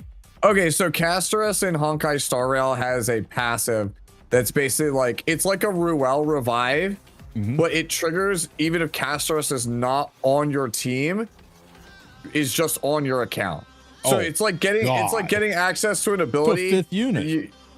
Yeah, as long as And so when that came out, like I from what people tell me, I didn't play HSR during then, I still don't play it now.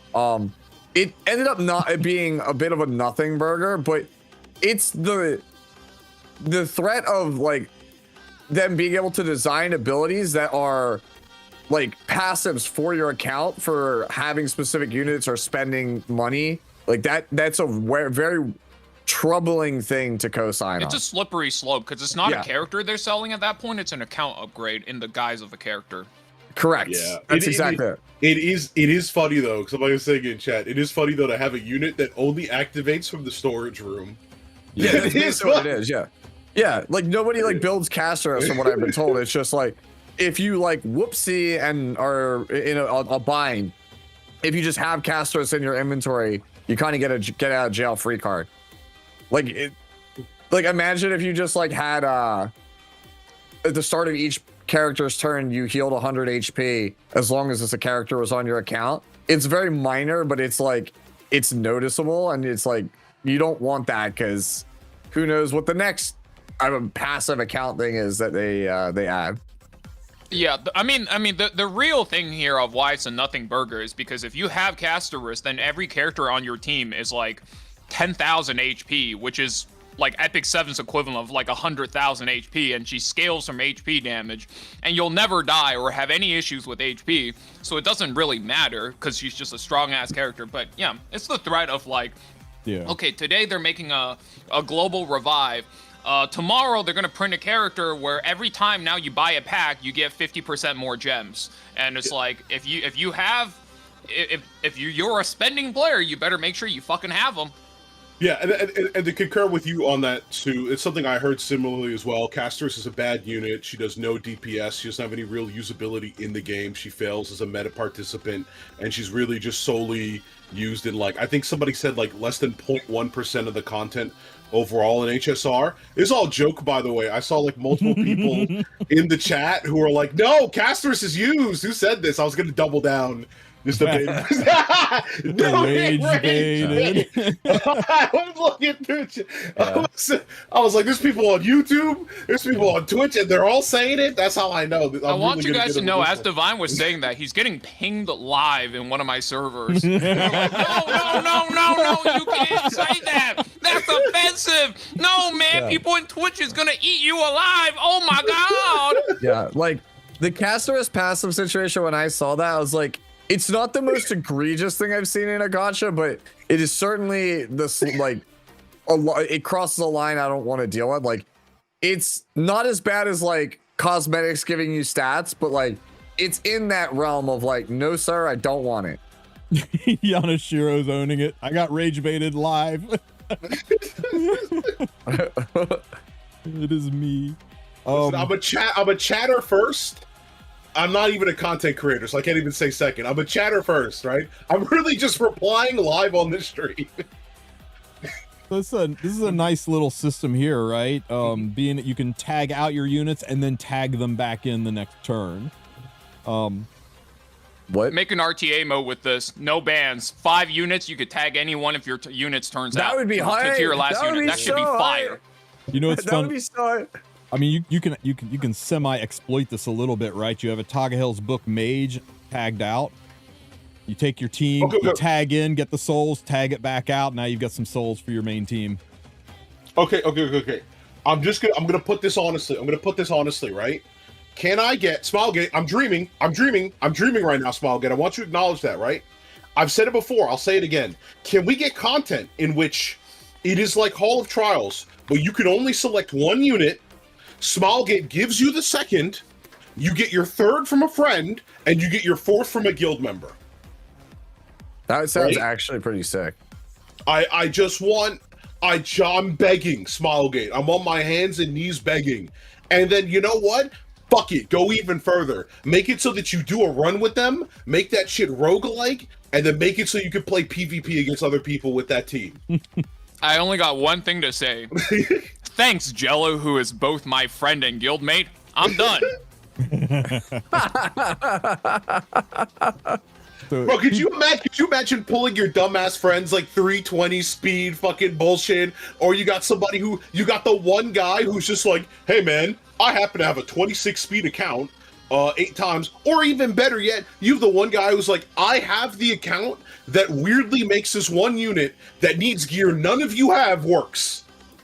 Yeah, no, exactly. Like Cookie would be literally, unironically, the most popular person in the community because he has all this bullshit that only works for him that nobody else has the gear they can build. Like, he has some 300 ER bullshit with real fucking stats. It's insane. That's what happened earlier, like the other day. GH and Cookie were like comparing characters in my Discord, and GH has like a 300 speed Revenge Lone Wolf Payra on Elspeth. So like, who the fuck has that? Nobody has that kind of gear. Nobody has that. But like, that's what I'm saying. Have fun with your friends. Weird shit. That's why I'm saying, like, people are like, not for PvP, not for PvP. I'm not saying ranked guys. I'm saying like the same thing with like draft mode, whatever. When they gave us the here pick pre-selected units draft mode, nobody took that shit seriously. I'm saying for fun, right? There's Smash, there's for fun, and there's for honor. I'm just saying they're for glory, right?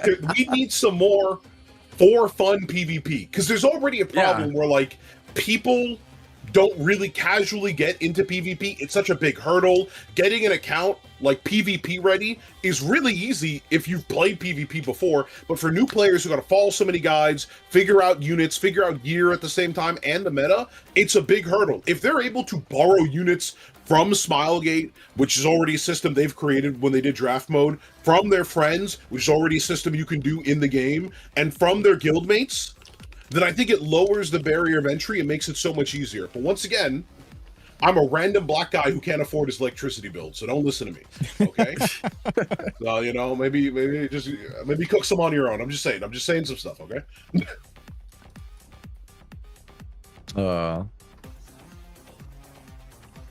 And somebody was saying earlier they would never do Castris as passive because it's a PvP game and HSR is a PvE game. Never say never. They have on multiple characters said this skill only works against heroes. This skill doesn't work against heroes. They can isolate it so that it wouldn't work in PvP, but it would still be out there for PvE, just like they've isolated stuff to be the opposite. So there's guide rails in place to allow any chunk of weirdness you see anywhere happen. Not a recommendation, Smilegate, if you guys are watching.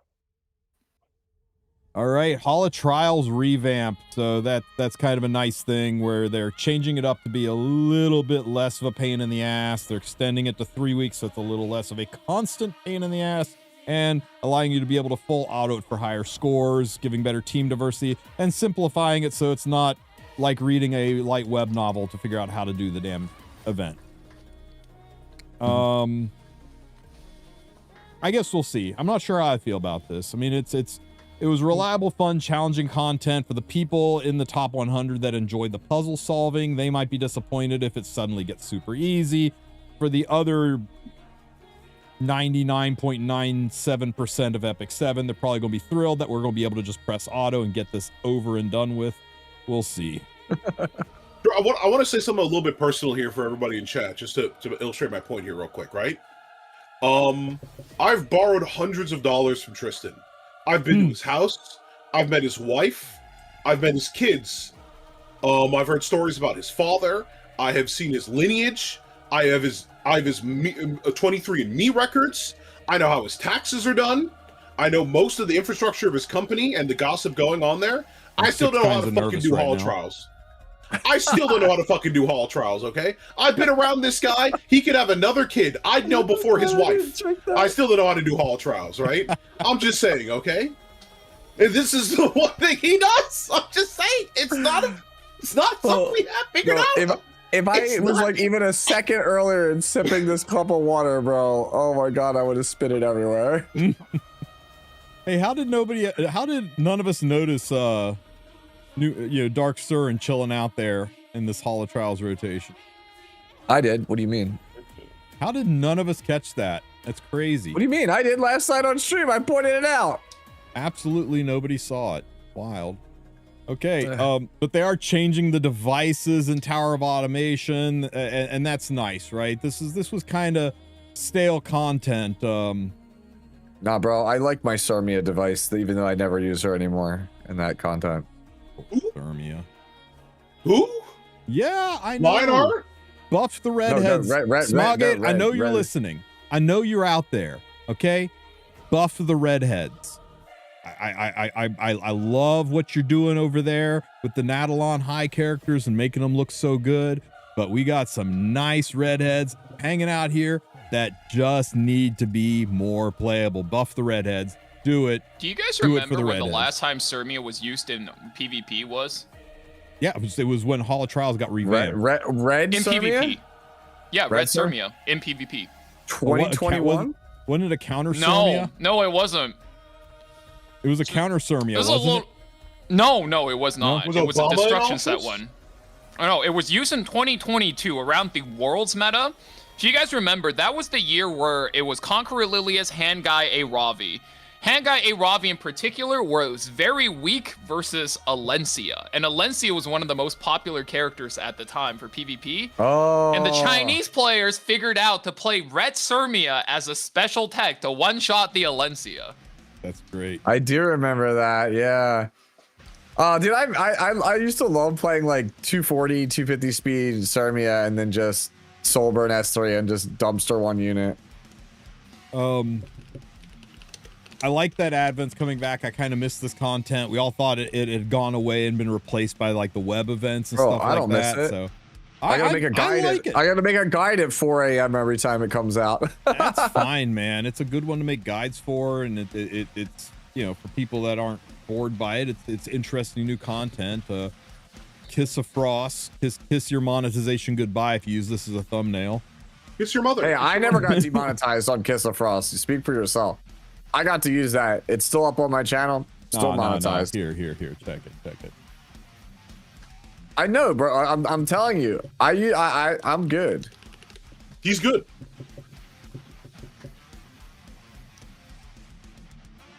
I see the thumbnail. Oh god, it's got E-knots everywhere. Save me.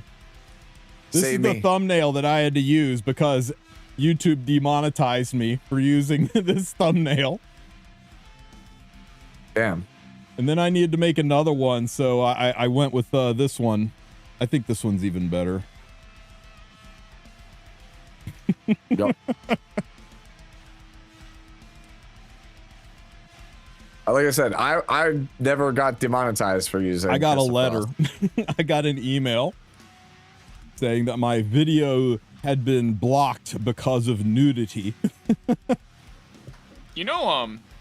Back when this is like a while back, but if your Discord server, because I know all four of us run a Discord server, if you have a public facing Discord server, like it's publicly discoverable, I wasn't even allowed to post stats for my green Rowana from back in the days. I had to cut her like portrait out of the stat block. So every other character got to the full stats plus the pictures. Green Rowana is just the stats. People asked me about it. I was like, bro, they were threatening to ban my server. This is fucking sick though. Yeah, They're just homogenizing all the mod gems. This is a good change. We've been asking for this since 2022. I mean, This as soon isn't as a it's been thing, change. right? This is what it should always have been. Yeah. Yes. Yeah, it's finally, it feels like we are where we are at right now. I feel like the Epic 7 is, it's always been a case of 2 steps forward, 1 step back. And sometimes the 1 step back is like larger than the 2 steps. But So I feel like right now, like where we're going with PvE, it's a lot of like steps forward and no steps back. And then I look at PvP and I'm like, why is everything still on fire? So that's the big question that Joe 5K has is how do we get them? Can we craft them? Are they accessible? Are these going to be in packs only? Are these things going to be about as common as Astrium? So Well, don't do that to me. That would suck if they're like if they're like only obtainable like 5 at a time from like Advent. Like that's a giant like Make them super common, so every fucking Fix It Friday stream for Sue is just 30 people being like, where do I use my 18th gem on though? Yep. What about this gem? Should I use it here? I mean, honestly though, like I know people really like Fix It Friday as like a segment, but one of the changes that they showed off in this showcase, I'm like, I don't think you guys might need me anymore, because they literally are giving you the ability to fine tune the sliders and you can lock gears. So you can be like, I have 3 pieces of gear, lock these 3, use the sliders, give me the best combination of the next 3.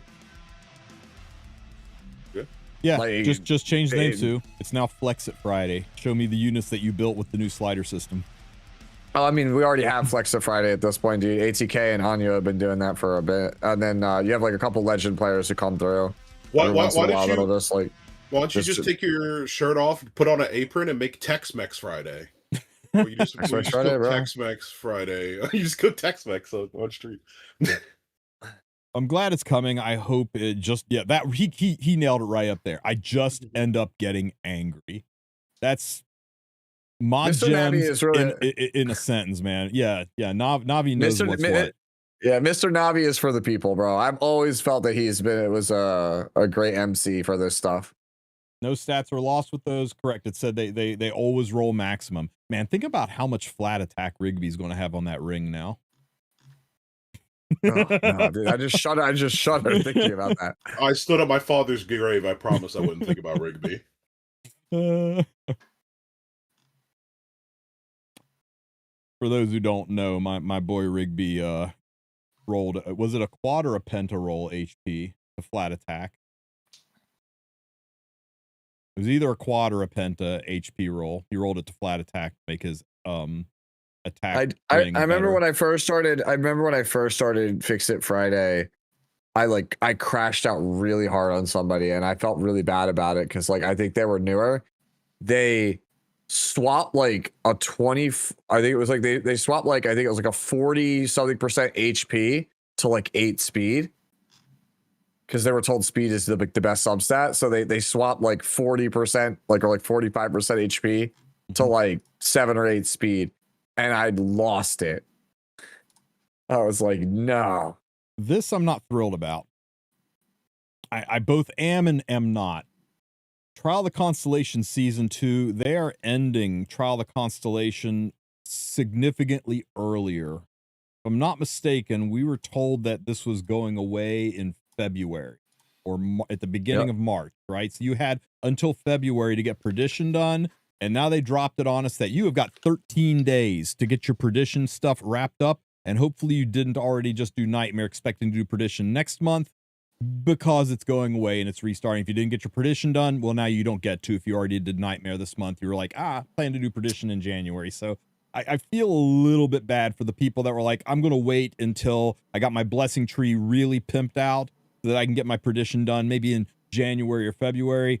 Feels like a little bit of a rug pull for those guys. Now, to be fair, it's only a little bit of currency. It's not like account ending, but still feels bad to miss out on some rewards.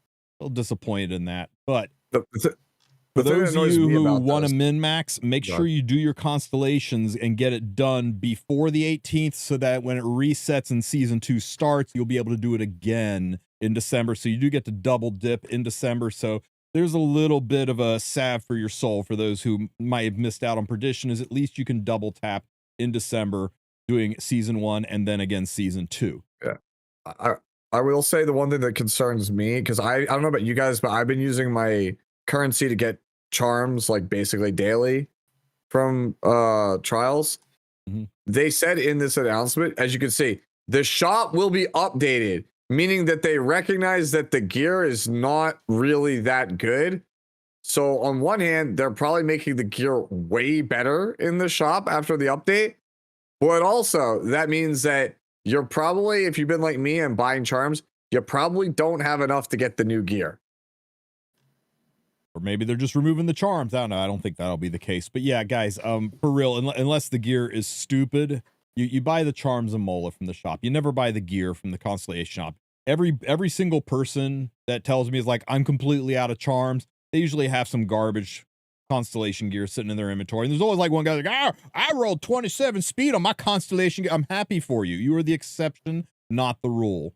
The charms are almost always a better buy than one piece of gear. Getting charms every single day at 10 a pop. So, but we'll see. We'll see what this new updated shop looks like. Maybe updated shop just means new gear varieties and not a power level change. Don't know.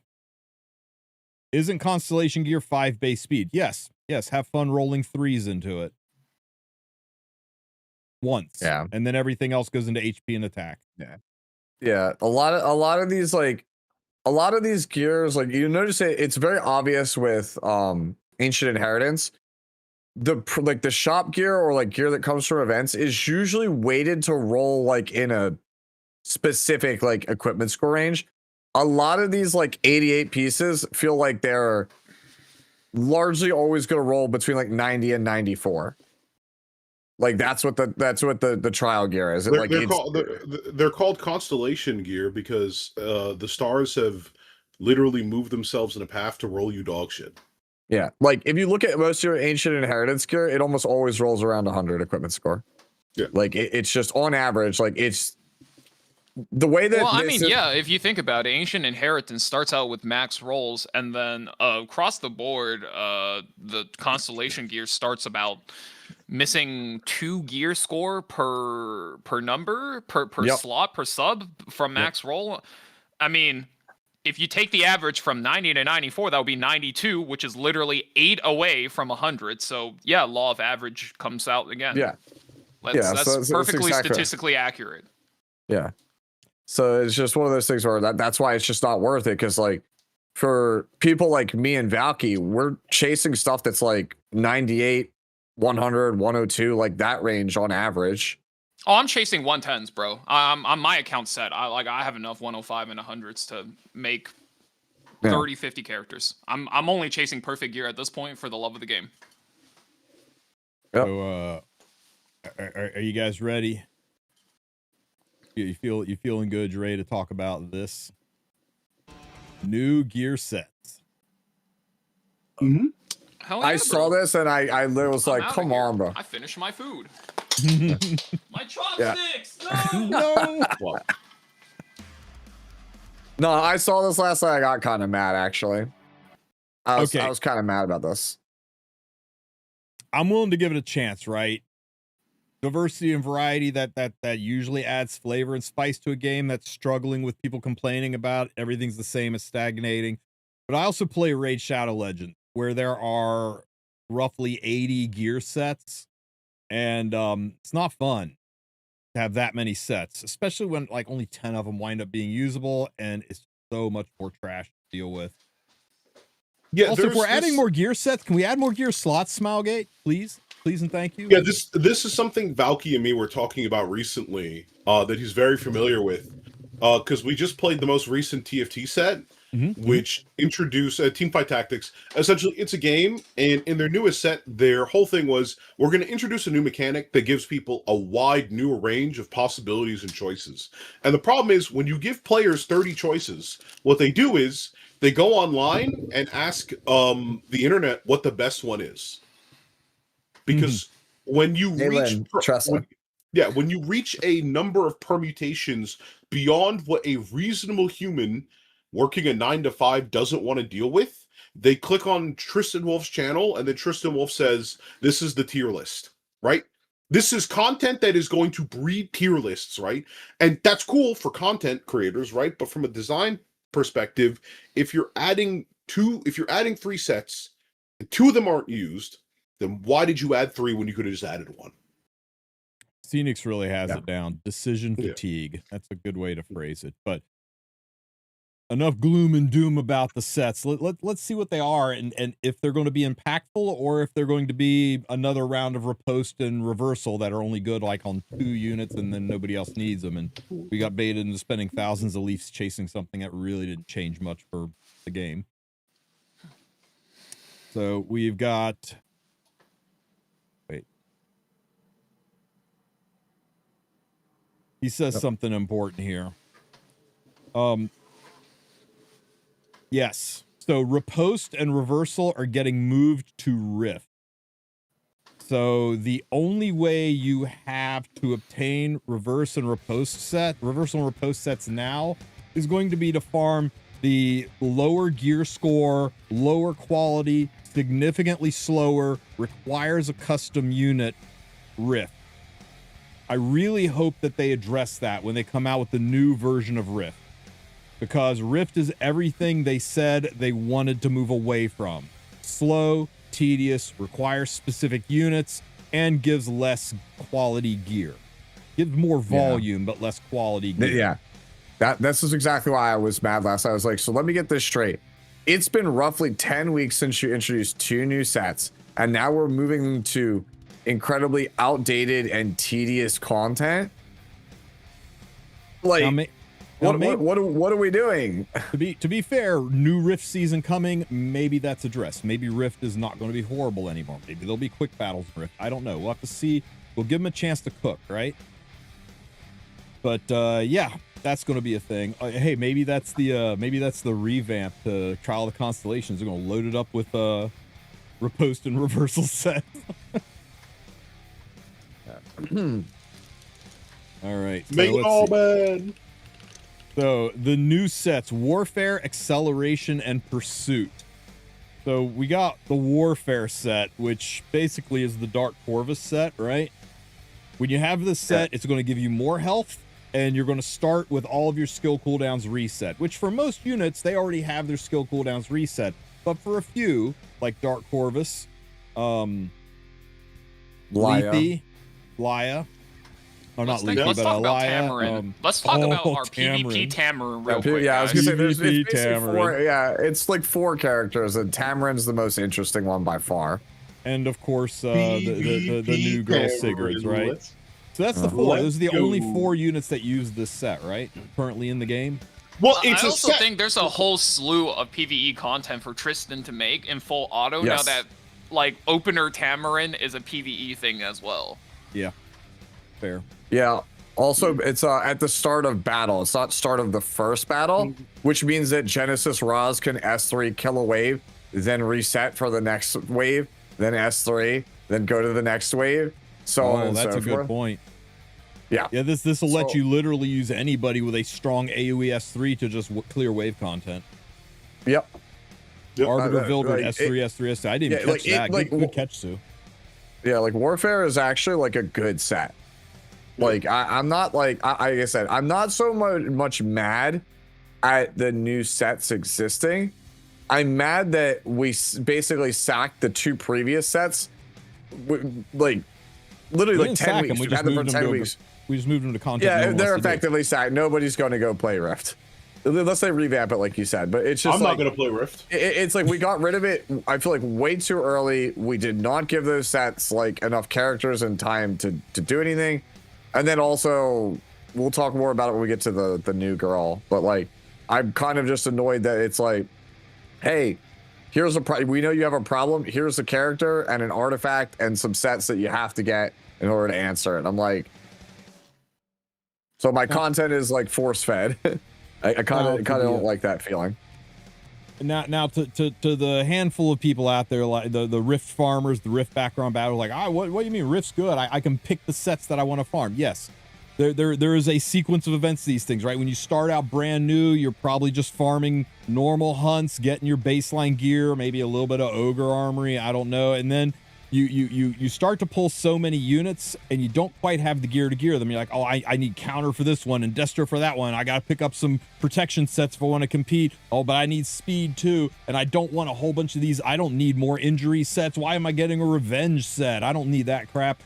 You're at the point in the game where Rift suddenly has value to you. You can go in and select the pieces you want and get your baseline gear, get your units geared and up and running. That is what I would consider the mid game. You hit the mid game, Rift is viable, and you farm Rift and you load out your characters. And once all your heroes are geared up to the point where you can play them, they're not good. You show them to your friends and they go, ugh. Okay, but you could still use it, right? It's not good, but it's usable. At that point in time, that's when you walk away from Rift and never look back. Because when you farm when you farm otherworldly hunts, the amount of red gear you get is about 2 to 3 times as much as the amount of red gear you get per stamina farming Rift. You get more gear from Rift, and it's specific for certain sets, but you get way more red gear, and you get the chance for otherworldly gear. And that's why we're saying nobody really wants to farm Rift. Nobody in the late game or end game really wants to farm Rift. We're not looking to gear our units. We're looking to improve our already geared units. We're looking to take that Ahmed from 309 speed to 315 speed, right? We're looking for ways to make our stuff better, and you do that through otherworldly hunts. You use Rift just to get the baseline of gear on them. So that's why most of us are poo-pooing on Rift, is because, you know, most of us are in the end game. It does still have a place for that mid-game player, and that place usually only lasts one season. Hopefully they are going to address Rift. Hopefully they're going to make it not so awful. All right. Because it's everything they say they want to get away from. Are we doing it? Are we Tamarin cleaving? Is it time? Is she just a bridge? I think you could bridge into her and it could be crazy. Now here's what you do. You could keep Tam in the reserves on that warfare set. Just tag her in whenever you need. You can do some fun stuff with her in some of the more difficult. No, Terranor guard cleave. Let's go. Terranor guard cleave. All right. The next set is acceleration set. This one I missed at first. I was like, oh, they have to take a turn to get a speed boost. So you're going to want to put this on units that take extra turns. And then Byako's like, no. It's whenever someone ends a turn. It doesn't say an ally. It says someone. That's you. That's the opponent. The big question is, what do we mean increase their speed? Do we mean it just gives them a speed buff, or do we mean it raw increases their speed, and who knows what kind of a cap there is on it? So I got some questions about this set. It could be broken as hell. It could be simply whenever someone takes a turn, they get a 30% speed buff. I don't know what increases speed means. Yeah, we're not going to know how good these are until we see the final number. Like, we don't know how much HP gets added to Warfare, and we don't know how much speed there is, but based on the fact it's a 4-piece and it's very conditional, you could probably assume that value-wise, it's probably going to be somewhere between 30 to 50, maybe even like 30 to 50% more than a speed set, but it probably takes like 8 to 10 turns to ramp up is what you should be expecting. That's what I'm expecting, at least. And you're thinking about putting this on like everybody's always gonna cook, but like always just think about the best option that's gonna want something like this, right? What's a character that's by default really slow, actually wants high speed, and could potentially get really broken once they get high speed? I don't know, man. I don't like playing this character. I don't like talking about this character, but I have to mention Ruel, because Ruel wants to be fast. She wants to be tanky, but at the end of the day, she wants to be fast to put Candlestick on cooldown, and that's what makes her stupid and fucking broken, right? Yeah. And that's what everybody is going to put on Ruel now. Yeah, I think this set really is the set for the super tank down play. It turns tank down into aggro by the time you get to Frenzy 5. Yeah. Who needs Frenzy 10 when by Frenzy 5 you're as fast as a standard player and still as tanky as you were at the start? Yeah. My worry with this one is, like, again, we got to see the numbers. With the base numbers are high. My worry was like, bro, if you just have like a bunch of fast characters that take extra turns, they're gonna ramp up off of, like, before the other player even gets a turn, they're all gonna ramp each other up like a ton. Like imagine like a standard cleave where There's 4 characters go before any of the turn 2 characters. I was like, dude, what if they just ramp up like crazy? So my hope was this is only when an opponent ends a turn. You get some kind of bonus. But So like being real though, like if somebody takes 4 turns with the cleave, you're likely dead already. And if you are not dead, then you would have won. So I think it's the least consequential for cleave as far as that's concerned. Yeah, I mean we definitely have reached that point where games are very weird lately. It's over in a flash or it's way too damn long. In what has to be my hottest take, I think I'm gonna have on the podcast tonight. There is a unit that this is for, and I can't believe I'm saying this. I hate this motherfucker. This motherfucker is useless. They're terrible. They're always I've called them the greatest trap unit of Epic 7. Every time I see somebody draft this unit, I go, you fucked up. It is not gonna work out. This is it. This is Last Rider Krau's set. I agree. Because his S3 is based off of his speed. He wants to be tanky. Let him cook. He gets faster throughout the set. As he gets tankier, he increases his speed throughout the match, and then finally fucking does something for the first time in his goddamn life. This is somehow against all odds, literally just Last Rider Krau gear. I was sitting here thinking, somebody's gonna miss a unit this is for. What are we not thinking of? And I thought of the one person no one should ever be thinking of. This useless motherfucker. He's so right though, because like LRK has only like ever been like truly good like twice in his life. When he first came out, and then like the one format like right after Navy Captain Landy was like busted, where like he got like the buff and he was like actually like a solid every game pickable unit. But like other than that, every time someone's like, no, but you don't understand, with this artifactor, this gear loadout, he's actually good. And then like he's good for like maybe like 6 days, and then he's dog again. Hear me out, Sue. Acceleration set on Last Rider Krau, superhumanized by Eula on 3F with Pursuit set as a secondary set. No. My man really said, hey, let me borrow that real quick. I'm about to cook. Look, I'm just saying, like, at this point, man, if Eula's involved, just fuck it. Like, fuck it. Okay, fuck it. My dream draft. Once again, reminder, I haven't played Epic 7 in months. I don't even know what these units do, okay? You get that crowd you just talked about with the Yoha, with the fucking FCC, with FCC backing it up, and then you get some kind of anti-debuff unit. I don't even care. It could be fucking, it could be, what's the Acades? It could be ML Acades. It could be Krau with his hand, and he does way too much damage with his S2. But it's just a whole team based off the fact that Krau is waiting. He's the inevitability. He's fucking at the end of the Avengers movie. He's fucking sitting there after 90 turns going, fine. Hey, Chronos Blade, thank you for the resub, buddy. I appreciate you, brother, man. Look, much like the other 3 sets, though, we don't know, right? Increases the additional damage, so that's increasing pop damage. That's making 3F hit harder. That's making Renox pop do more. That's making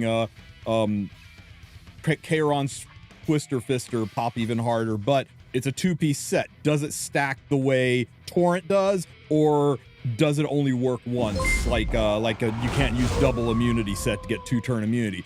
Until we really see how these sets perform, we don't know how broken, mid, or usable they are, but it's got some potential to be used. I want you to know that if the meta goes, as a casual commentator for the game, if the meta goes from nobody stays dead to nobody dies in the first place, because you have 4 tanks and Krau holding it down like the Iron Wall, I'm going to cry. Yeah. No, I'm right there with you, bro. I like to play tank down, but like tank down is like actually like too tanky and boring now. You know what? But then like the flip side of it is, against some of these are like offensive comps, bro, they just blow everything up too quickly. I'm like, man, what happened to my game? There's no mid range. there's a heaven I dream of that is hell for many people, but I desperately want the game to head for a no synergy meta. I don't care about combos. I don't want to see this shit where it's like, oh, this unit goes really good with this unit. I want teams to be 4 fucking idiots with separate win conditions versus 4 other fucking separate idiots with win What do you mean? conditions. That's what we have right now, what Divine. we You have got right Free now. Ren, which doesn't synergize with the other 3. You got Renak, that doesn't do anything with the other ones. You got Boss Arunka, that's just sitting there eating damage like some kind of dumbass. And then you have Lady of the Scales that doesn't... In fact, she synergizes opposite with your Boss Arunka. But you're gonna fucking win the game anyway if some idiot gives you all 4 of these, which honestly, surprisingly, has happened on multiple occasions. No better. Like when somebody picks Ruel or talks about Ruel, Divine gets the blanket and just he just conks out, bro. That's me when somebody like talks about or picks the school nurse Yoha. I just can feel the tinnitus in my ear just act up. I can't hear any other sound, and I'm just like, you just tune everything out.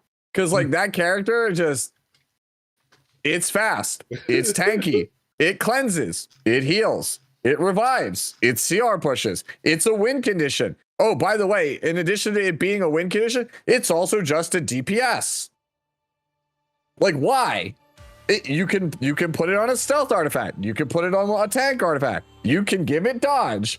Why does it do all of this shit?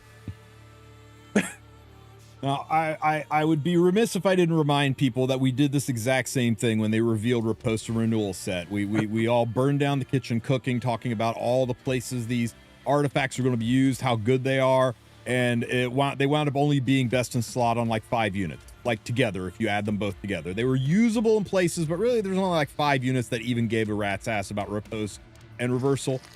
Maybe Smilegate learned from that, and we're going to get more diversity. There's some pretty obvious builds here, but we have to Listen, see. I got some bad news for you. DEI is dead in 2025. I'm telling you right now, acceleration set, we can only figure out one unit it's good for, which by those calculations means it's good for nobody. All right, we're gonna hit this in. Everybody's gonna be wearing it like the 2022 Paris de la Foyer fucking set dresses at the winter show. Yeah, I've only got that's 4. how unpopular it's gonna be. Yeah, I've only got 4 people that are going to be able to use Warfare set. I've only got 1 person that's going to be able to use Acceleration set and Pursuit set. It's going to go on the pop damage units, but you're going to be giving up immunity unless you go for triple sets. You're going to be giving up immunity. Yeah, I don't know. We'll have to see. But yeah, don't lose the plot and think that these are game-ending sets. We got to see how they pan out. And also, what does increased speed mean? Do you get 1 speed, 1% more speed every time someone ends a turn, and it's uncapped, and you could be like at 100% speed by the time you're at Frenzy 6? Or does it go up 5% and it caps at 20 and it's only ever so slightly better than speed set and it's garbage? We don't really know. Look at how excited we were about Revenge set, and then we went, this is awful. So yeah, we got to see. We got to see how it pans out. And please buff Revenge set.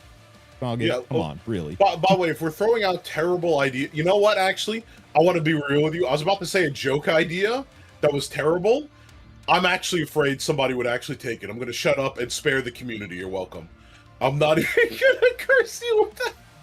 So Valky, we've got to make a decision about whether or not we're going to allow these sets to be in the tournament on the 10th. Let them in.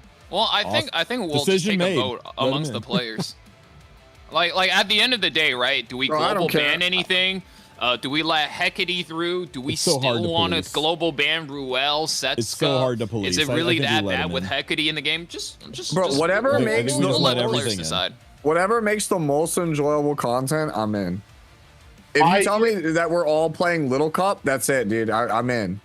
Yeah, it's what it is. Unless some shit is like undeniably broken, that it like the meta is just that option, right? Unless something like that happens where it's egregious. Unless somebody picks Ice Climbers in my fucking tournament, you're good to go. Divine, we did that once. we had a global ban one character. Do you remember who it was? Was it Monk? I think so. We had a global ban one character for one of our tournaments ever because we saw the preview. We're like, nah, we're not dealing with this. Not when we already announced the tournament and then the tournament is like a week after the drop. Yeah, I think we did that one time ever. Any right HP now, scaler like wants warfare. the whole reason why we talked about a global ban is because like all somebody needs to do is pick Ruel Setska, and they can stall the game out to Frenzy 7 guaranteed, right? Wait, Like wasn't it's it? going I 60 think, turns. no, I think Tayo's right. Wasn't it fucking Candlestick Elvira? Oh, I think that might have been it. Yeah. I think we literally looked at this and we're like, all right, we don't have to hurt ourselves like they just did. Was that after like we came back from Hez or something? Like Yeah, it was January. It was like early January. It was like we came back from Hez's and then like it was the holidays for a month and then it was like early January tournament. And they dropped yeah, like because Elvira on, I like, remember January coming 5th or back some after shit. that week, and I'm like, wow, shit, glad I didn't have to make a video on this bullshit. Yeah. Well, just global ban it from our tournament this weekend. We'll be good. Yeah. So for the people saying, I remember like thinking I dodged the fucking bullet, man. I just remember very vividly that week, like Kana making like videos and streams and just be like, bro, we can't win. We just lock in the Elvira. 30 minutes, double loss. Let's go. So for the people saying Kana's warfare always been set's a going to be roper, wanted on man. any HP scaling unit, nah, it's a 4-piece set. There's no way you're going to run this on an HP scaling DPS just for the boost to HP. Literally, HP set would be better. Yeah, and I also think Pursuit set is my personal opinions. I think Pursuit set should be triple stacked on all the characters that are good on it. Yeah, Like, we'll have to see. Like triple Pursuit Kron, a double Pursuit immunity or double Pursuit immunity Bellion, like triple Pursuit 3F Last Rider. I don't know, Let's man. go- Sue's let's boy go, bro. GH is gonna have to farm a new set on his Renac. Unlucky. Yo, bro, let's go, bro. Yo, I got it. 6-piece Pursuit set Uberius Tooth Lone Wolf Para. We pre-ban May Chloe Fallen Sicilian every game. We got this. No. Somebody actually cooked this in the chat earlier. Okay, thoughts? Riposte Pursuit Para. That was actually pretty fucking cooking. I saw that. I usually have like actually good. I have a built-in mechanism where I see something bad and I'm like, that's not it. I saw that one. I was like, wait, that's kind of cooking. Wait a minute, that's kind of cooking. That's kind of good. All right, that doesn't sound too bad.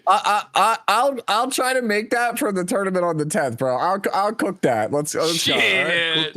Yeah, keep in mind you got 2 days between these sets releasing to put together bro, them for the tournament. I don't care, bro. I'll burn all my leaves to the ground for content. You'll burn all your leaves you got from your $60 270 leaf pack for Black Friday. Bro, you think I bought Black Friday packs, bro? No way. I mean, that would have been a better use of the packs than I did. I burned like 80% of the leaves from those packs. All I got was a 2 19s and a 21. Hey, I did better than Valky, bro. I got 3 21s and a 20 this weekend. You know what I got from the Black Friday packs? Slow, by the way. I just want you guys to know that.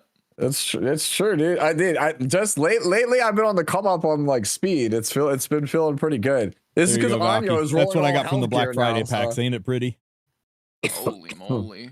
We got photos. Damn. Yeah, I was thinking about getting the powder, the bottle pack, and I was like, nah, fuck it. I'm tired. The free run artifacts can wait. I'm tired of my photogenic not being so photogenic, so I went ahead and did it.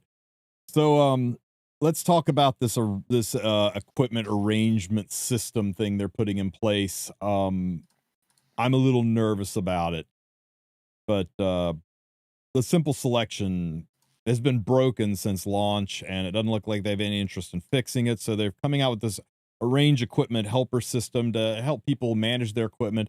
The thing that concerns me a bit about it is they are basing the AI that decides what's a keep and what's a trash based on data collected from what people trash in this game.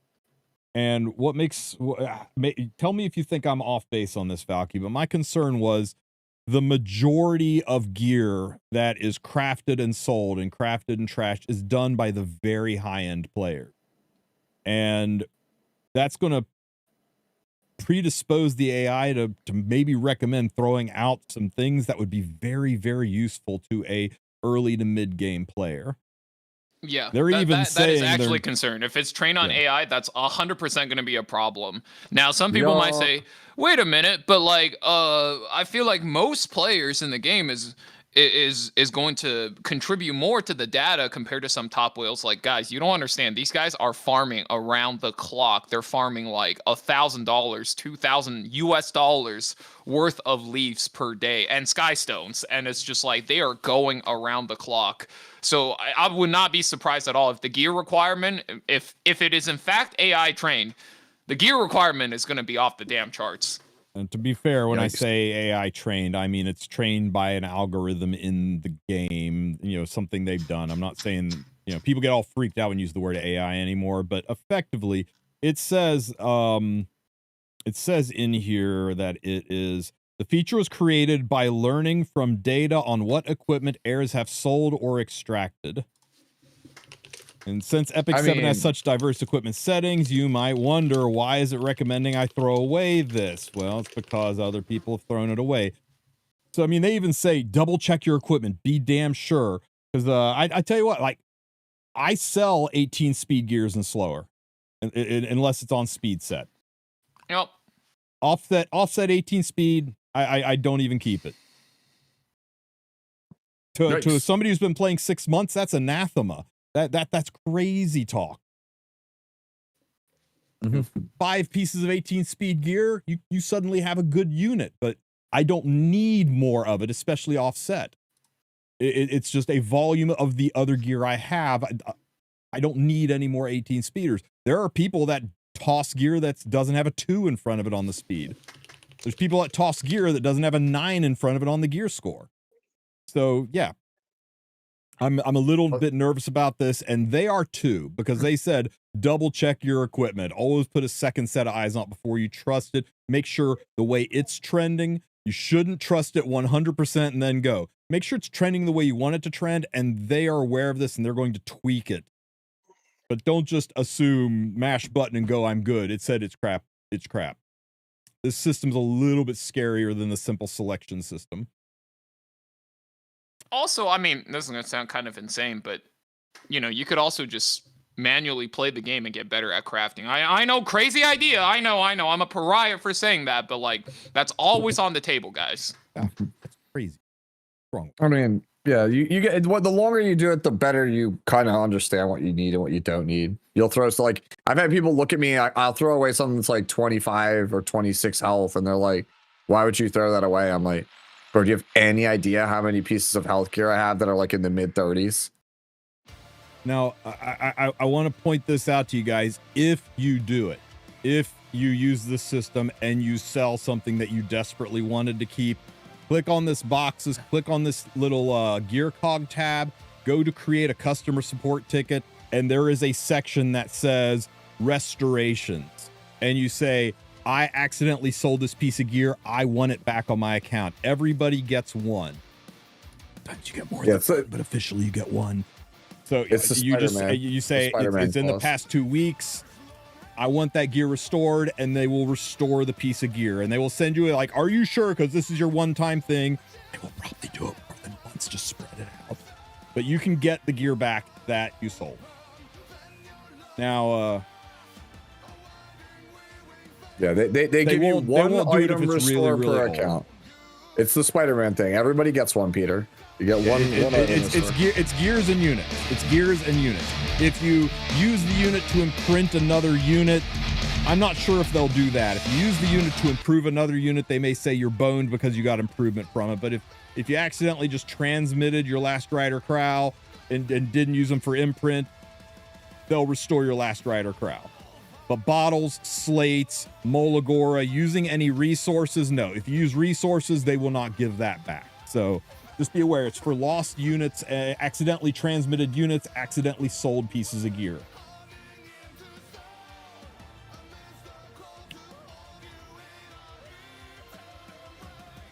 And this is the one that Sue is dreading, the one that's ending Sue's content, right? Goodbye, Sue. Bye, Sue. We'll still watch you for hero reviews, Sue. It's okay. We'll always have CZM. We'll just end up doing Flex to Friday, like you said, anyway. I mean, half the submissions are anyway. Like, I had Calum submit like a 315 speed Ahmed with like crazy ER the other week. I'm like, yeah, you don't you don't really need my help on this. You just want to show everybody your Amit. You're good. It's nice that they're finding this. I think this is more about teaching people what gear, you know, every streamer does this, right? Every streamer has people in chat saying, screenshot, who the hell uses this? What is this good on? And like, oh, this has got, it's like 42 HP, but it's on a Destro set. Who uses that? And then we get to explain to them, you know, the beauties of HP scaling DPSs, right? This will help train people to learn how to use it, especially with the induction of more sets. It'll let you know what units use it, where it's good. I don't think that this is going to replace you. I think it's just a good way to help people learn an already complicated system that's going to get more complicated. How funny would it be if, like, in IRL, the robot replaced me? What if the robot replaces me in Epic 7? Also? No. One of the other big improvements that they've done is this. And I can already hear the comments like, why can't I put in 100% crit chance? Why can't I lock in 200 ER? Have you used Fribbles? Have you seen Fribbles used? Do you know how long it takes to do permutations around very specific numbers? Yeah, use up a huge chunk of your CPU and GPU to make it happen. And we're talking about doing this on a phone. We're talking about doing this on mobile. It's got to be simplified into slides like this, or you're just going to have a diamond spinning on the screen for 5 minutes while your phone, you know, turns into a toaster. Yeah. You could be dying of you could be dying of cold in the Arctic, and you could fire this up and it would save your life. You would start to thaw out and heat up from the burning ember that becomes your phone. So it's got to be done this way. You're never going to be able to lock in a stat, but having a 6-tiered slide does let you force more specific builds, and that is nice, right? Because how many times have we done there? It's like, okay, it says 110 speed, I'll move it up 1 tick. Oh, now it says 250. You know, there's no. This will give more chances for middle grounds. Granularity, yeah, more chance for middle grounds. And Sue, did you say there is a lock feature now? I saw in one of the things where they showed, if you just tab over one of the graphics, they have like green like X's or like this. See, you lock those, the little green X's. That might actually be a good feature for building it into the system here. I don't think this is locking gear on units, but I think this is you do it and you can lock these pieces and then you can run it again. Yes, that's what I'm saying. So you can kind of get, like you said, the granularity. So it's like, oh, I like this boot and this helmet and this sword, but I hate these other pieces. Let me lock these 3 and then just move the sliders around and just keep fiddling with it to change the other 3 pieces so it gets where I want it to be. Yeah, it's only a problem with like all 6 pieces recommended are all on the same unit, and you know, then you're kind of. I'm going to say something absolutely insane once again, and feel free to let me know how insane this sounds, right, fellas? But just like earlier, you can just play the game and get better at this, and it takes about 6 months to become really good at it doing by hand, and it takes about 4 years to get really good at doing this on Fribbles. And this is the middle ground I was talking about again. I think this is not a feature for people like Sue, for people like Valky, for people like me, for people like Joe, for people like Crank. This is for people who have been playing for 6 months. This is for people who've been playing for 3 months. Joe uses this feature a lot. Yeah. You joke. Okay, it's for people like Joe. Justin, this is a feature for people like me on like a Sunday night when I realized I didn't do Hall of Trials. That's when I use this feature. I only ever use this feature when I'm like, bro, I gotta gear whatever, like a green Leica or like a Bihu, and I'm like, I'm not gonna lie, I use the shit out of a trial constellation, so yeah. yeah, that's exactly it, dude. I'm just like, oh, bro, I took apart my PvE Charles. stuff. It's great. Yeah, I took apart my Charles. Well, but this isn't how you build to go and do your last week of RTA season, right? No. I usually will set aside, like, I'm sure Valky does the same, like the last week of the season, I'll like set aside like Saturday morning or something. I'll set aside like a chunk of like 5-6 hours and be like, sort my prio and then just go down. That's, and then be like, yeah, cool. That's the crazy thing. You guys were talking about earlier where you're like, yo, Epic 7, you got to log in, you got to do like 40 minutes of stuff. HSR, you go in for 3 minutes. Here's the other thing, right? I don't hear motherfuckers in HSR, Arc Knights, in Wuthering. I don't hear anyone from Wuthering Waves. I don't hear anyone from these games come out and be like, Yeah, so I set aside my Saturday for 6 hours to just get my account back in Autofocus. order. It's the No, I most- mean, those are not PvP games, man. But if you look at something like, I don't fucking know, like League of Legends, man, Yeah. like dudes be sitting there VOD reviewing way longer than it takes to do a full-time job. Yep. No, actually, it's funny because the real sweats in HSR, Fribbles made a Fribbles for HSR, and real sweats do use it. It exists, but and honestly, I'm honestly jealous of HSR Fribbles compared to E7 Fribbles because it's on a website and you could do it all from a website. You upload the It's, JSON to the website and then you do it all in the browser, and then just export it, and then you have the file, and you're like, all right, well, now I just take my file with me and compare the notes to what's on the screen, and make the changes. Easy. So, Stu, this might be better because UserXW is saying, and if there's any other Koreans here who can confirm this, he's saying that the button at the bottom, it says exclude 3 pieces. So it might be you can click those things, rerun it, and it will redo it, but not look at those 3 pieces. Like, I don't want to take my Celine's gear. I don't want to take my Designer Little Bit's gear. You can exclude them and then rerun it, and it'll find another match not using those pieces. So if you do a search for your fastest speed and it shows you all 6 pieces, you can exclude all 6 pieces, do it, and it'll show you your second fastest speed. If that's the way it works, that's even better. Okay. Still no good. replacement for Fribbles, but nice for just, get them on the field quick, and I'm learning the game, and I don't want to download third-party client, and I only play on the phone, and I don't want to download a PC program. Sure. Any improvement to those in-game systems, I'm about. Hey, look, it's the character in my background. I'm kidding, of course. So, he Caddy, he Kate, Ikote. Hecate.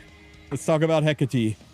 Hey, KT. This is just like when, Hecate or Hecate. Yeah. Hecate. what was that last unit that we Hecate. fucked up? Yeah, like I Ledella? said, Look, if the Mexicans are gonna call the beer Tecate, I'm gonna call this Hecate, okay? Look, it's simple, guys. I asked one of my viewers is from Greece. I asked her specifically about it. She said the H is silent, but you can the American pronunciation does pronounce the H. But yeah, it's either Hecate or Hecate or Hecate. Yeah, T or Te. Yeah, whatever at the Hecate, end. yeah. It could be either. It could be either. You Okay, can say it's T or Te at the end.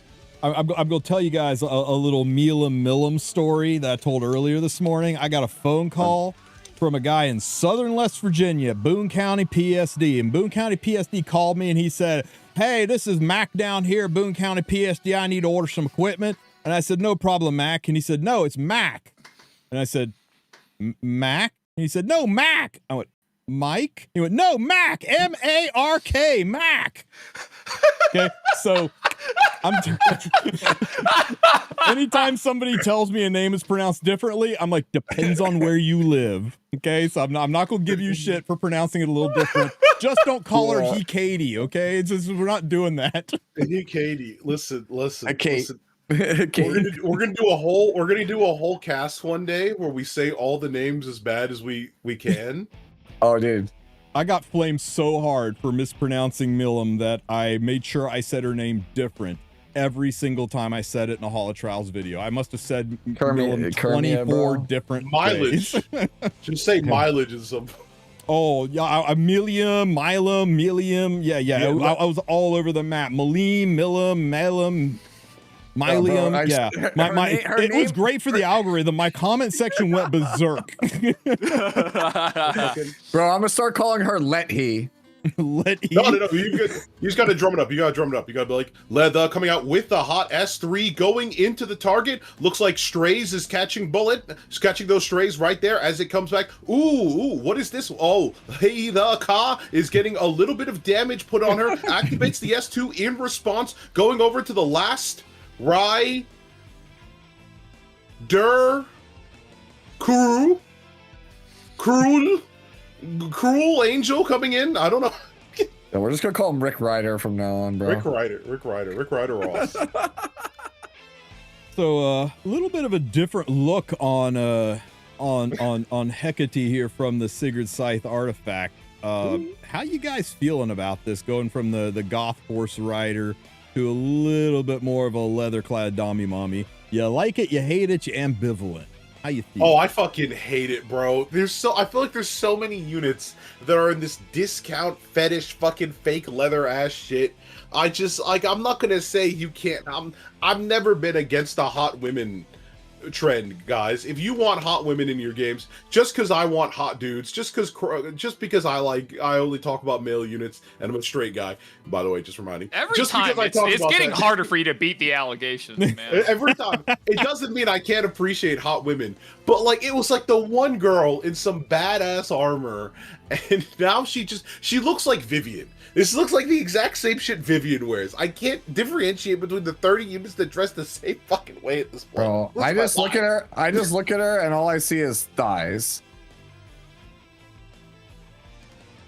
That's it. That's the biggest thing I noticed from the redesign. I'm just like, damn. It's all right. thighs. I think it's better. I think it's better on Sigur's site, but you know, we're getting the unit. I'm not a Breenus enjoyer. I can't complain. You know, no Breenus enjoyer wants to hear a Hecate liker complain. No Breenus enjoyer is down to hear a Renac lover bitch about it on Tristen's stream. So I ain't gonna say shit. At this point, I will make it my mission to ensure that this Breenus character never comes out until EOS. Like, I so badly want her to be the last banner ever in the game, and I want her to be hilariously broken, the most broken character of all time. I think it would be the funniest thing ever, the best possible way to send this game off. I think it'd be funnier if she was shit. I think it'd be hilarious if they drop her and she's worse than Kane. Can I, bro? What if she's literally like 2-star kit, bro? No. That's not what I wish for my Breenus Thurston brothers. But I think it'd be hilarious. Can we with this Secret Scythe unit, right? Could she have just been like the first unit on a horse? Like I know it's a little bit more work. I'm not trying to. Bro, no, just like on the horse full. No, I mean like on the horse full time. Like she just starts default on the horse, and then she just sits there and just fucking throws her scythe out or whatever, right? Yeah, bro. I mean, I think that'd be pretty lit. It would, but sir, this is a Wendy's. Yeah. Like they're not gonna. I'm gonna be an outlier. I like her. I mean, with the spiky armor and the crazy hair and the awesome crown. Yeah, that's a whole ass look, and I love it. But I also like this. So I ain't gonna complain. I think they're both 10s. I think they're both 10s. I'm just you know. Tell me what the difference between this and Vivian that ran into Sigurd is, right? Like, tell me what the I see what you mean. Like, it's definitely the same. It's definitely like the same artist as Vivian. Like, it's the same. Yeah. It's like it's down to the fact that I feel like all these like weird symbols, like the thing above her thighs there. I'm like, I've seen this. I've seen so much of this before. And I'm just going to be honest with you. It's another... I didn't say the word. I'm a respectable gentleman. It's another young maiden joining the white hair gang where I'm like, it's our 15th fucking young maiden with white hair just coming out. And I'm like, bro, I'm like losing my eyes. I do like the hair better here. Every time somebody gets a skin, she has white hair now. Every time somebody gets their ML form, she has white hair now. I'm like, bro, what is this shit? I don't need like neon. It's just why? Why? Can a young fellow receive some alternative designs here, please? I'm the Divine Civility translator here, okay. You know. Okay. I'm gonna go into a side note here about my work here real quick, right? I was working on a video game. I was working with an artist I respect who's really good at their craft, and I'm not trying to shit on them. It's also why I'm not naming them, right? But we were designing a robot character, right? And that robot character, they gave them a square head, right? Just imagine a square. They give them a square, like a TV head, right? I'm like, this is good. I'd like to work on a head design that has some different ideas, though. Could we go with a different shape? Maybe a triangle, maybe a circle, maybe something more human. Like, just throw me some new designs, right? That motherfucker came back with 3 more squares. I thought I was going to kill somebody. I felt insulted. I felt directly fucking insulted. I was like, is this a stand against me? Like, you had one job. Yeah. I didn't think it was a hard job either. Frankly didn't think it was a hard job. It's actually funny you say that because I was actually praising last night on stream with CZN, the new story chapter. There's like a female robot and her head is like a pyramid.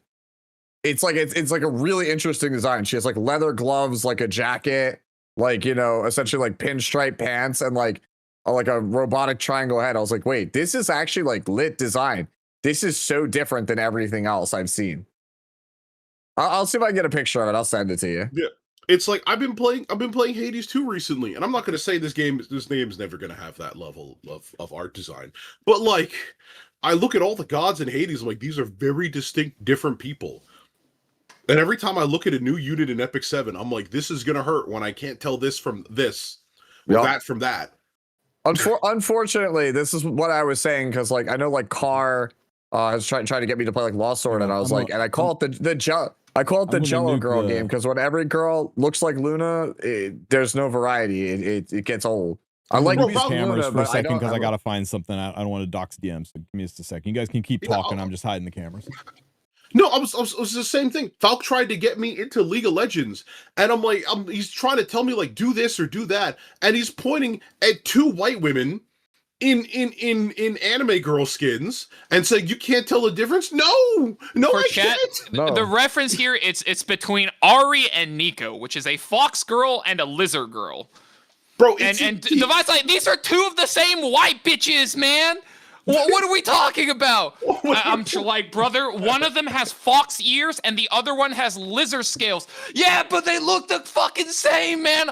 I'm trying to roll here. They look the fucking same. I hit the shop. They're the same rarity. They're the same color. What the fuck am I looking for?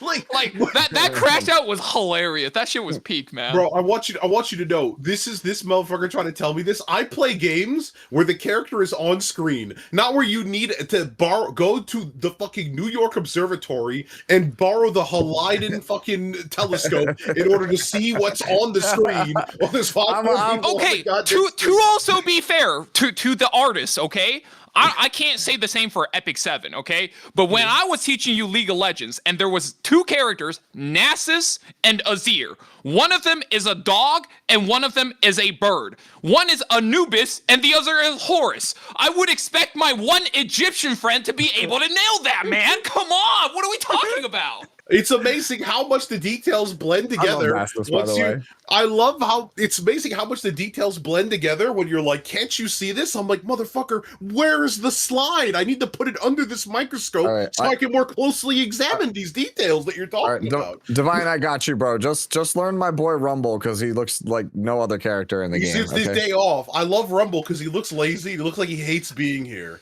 Oh, dude, I love everything about Rumble, dude. I love his gameplay. I love the fact that he doesn't give a fuck. I love the fact that he looks completely different than every other champion. And I also love the fact that his voice actor is literally Alpha from Power Rangers. If you know, from back in the day, bro. He's a guy fighting gods, and he's just like, why am I here? Yeah, dude. Ever look up to a Yordle? I fucking love Rumble, man. Hypergalactic Giga Boosters. Yep, that's the skin I play too. That's too you gotta play the weeb skin. I think you're just hating a little too much on this girl, because you know what she's not. She's not white on yellow, and that's what I'm sick of. This is the image that I spent some time digging up. Can you tell them apart? But I'm telling you, if it's an ML5, they got three colors: white, slightly less white, and yellowy white. And I hate that, especially with skins. They take brilliantly colored characters like Little Queen Charlotte, and they make her look like Celine. And I really wish they would use a color crayon in their box that's not white or yellow. But that's my only real bitch. Can you see why I have a problem with the new girl joining the white hair gang? Yeah, bro, this is literally enough units in a row for the New York Police Department to open up a criminal investigation case and categorize them as a gang for no other reason, right? Yo, that's it, dude. This is all part of their master plan. In 2026, we're getting chromas. Yes. Keep in mind, in the years from 2012 to 2024, the New York City Police Department categorized people as being in a gang if they wore similar clothes and went to the same high school. All right? This means they are a gang. By actual police standards, this is a gang. Okay? They're coming for you. They're coming for your wallet. They're coming for your crew. They're coming to defend for some reason. They're going to revive. Have you ever seen a gang member revive? I haven't. I'm fucking terrified. Yeah. I mean, it's definitely a look and a vibe that they're going for, right? I can respect it, but yeah, I don't like the whitewashing of the units we've been seeing a lot lately. I really, Little Queen Charlotte was like the point where I really noticed it. The brilliant black, golds, and reds of her kit to a much better looking skin that was all whitewashed. Spirit Eye Celine from the vivid purples and fuchsia, whatever that weird color is, to a much better looking skin that's all white and yellow. So I just, that's been one of my bigger frustrations, and I can see that a little bit with the new girl, but I still think she's beautiful. And yeah, but she's blue. I think you guys are being a little hard. You could do the same thing with blue and light. Sorry, she's not white and yellow. She's not white, yellow, and a slightly different white, so I'm okay with it. We come out with 10,000 black and white units, and then we got another gang problem. And you know, we'll have to figure out how to deal with that. But at least she, you know, she's not. I think the problem with her is that her color palette was basically kind of already like established with her. My thing is that they changed the greenish like accents to purple. I think they should just left them as the green.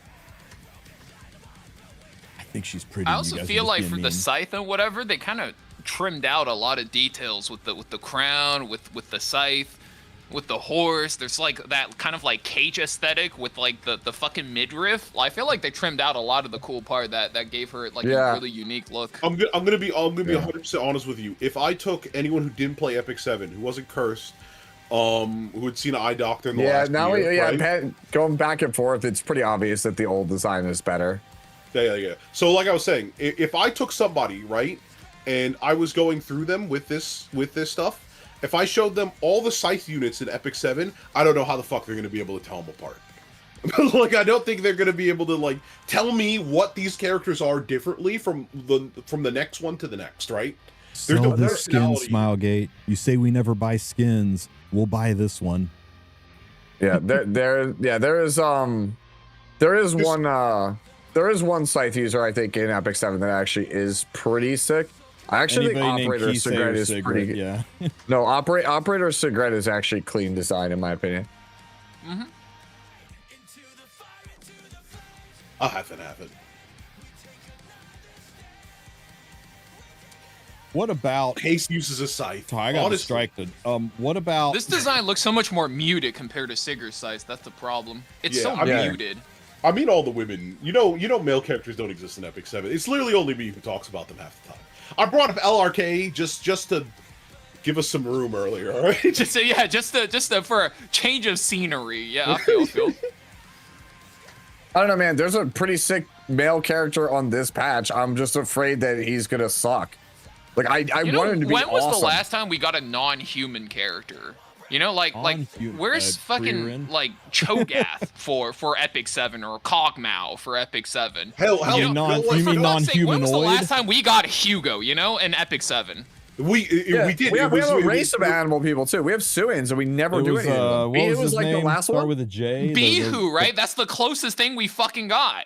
The fox. Yeah, remember? Yeah, we pissed off everybody by giving everybody one fox boy and no fox girls. Technically, Yorha is like a wicked, which is like a farce. No. Bro, that just sounds that just sounds like an outdated slur. Okay, that sounds like something that had to be taken out of the Civil Rights Act of 1964. Okay? I may look human to you, but I'm actually a wicked. Now you might not be able to tell, but it's actually just because all wicked are Chinese. Ooh.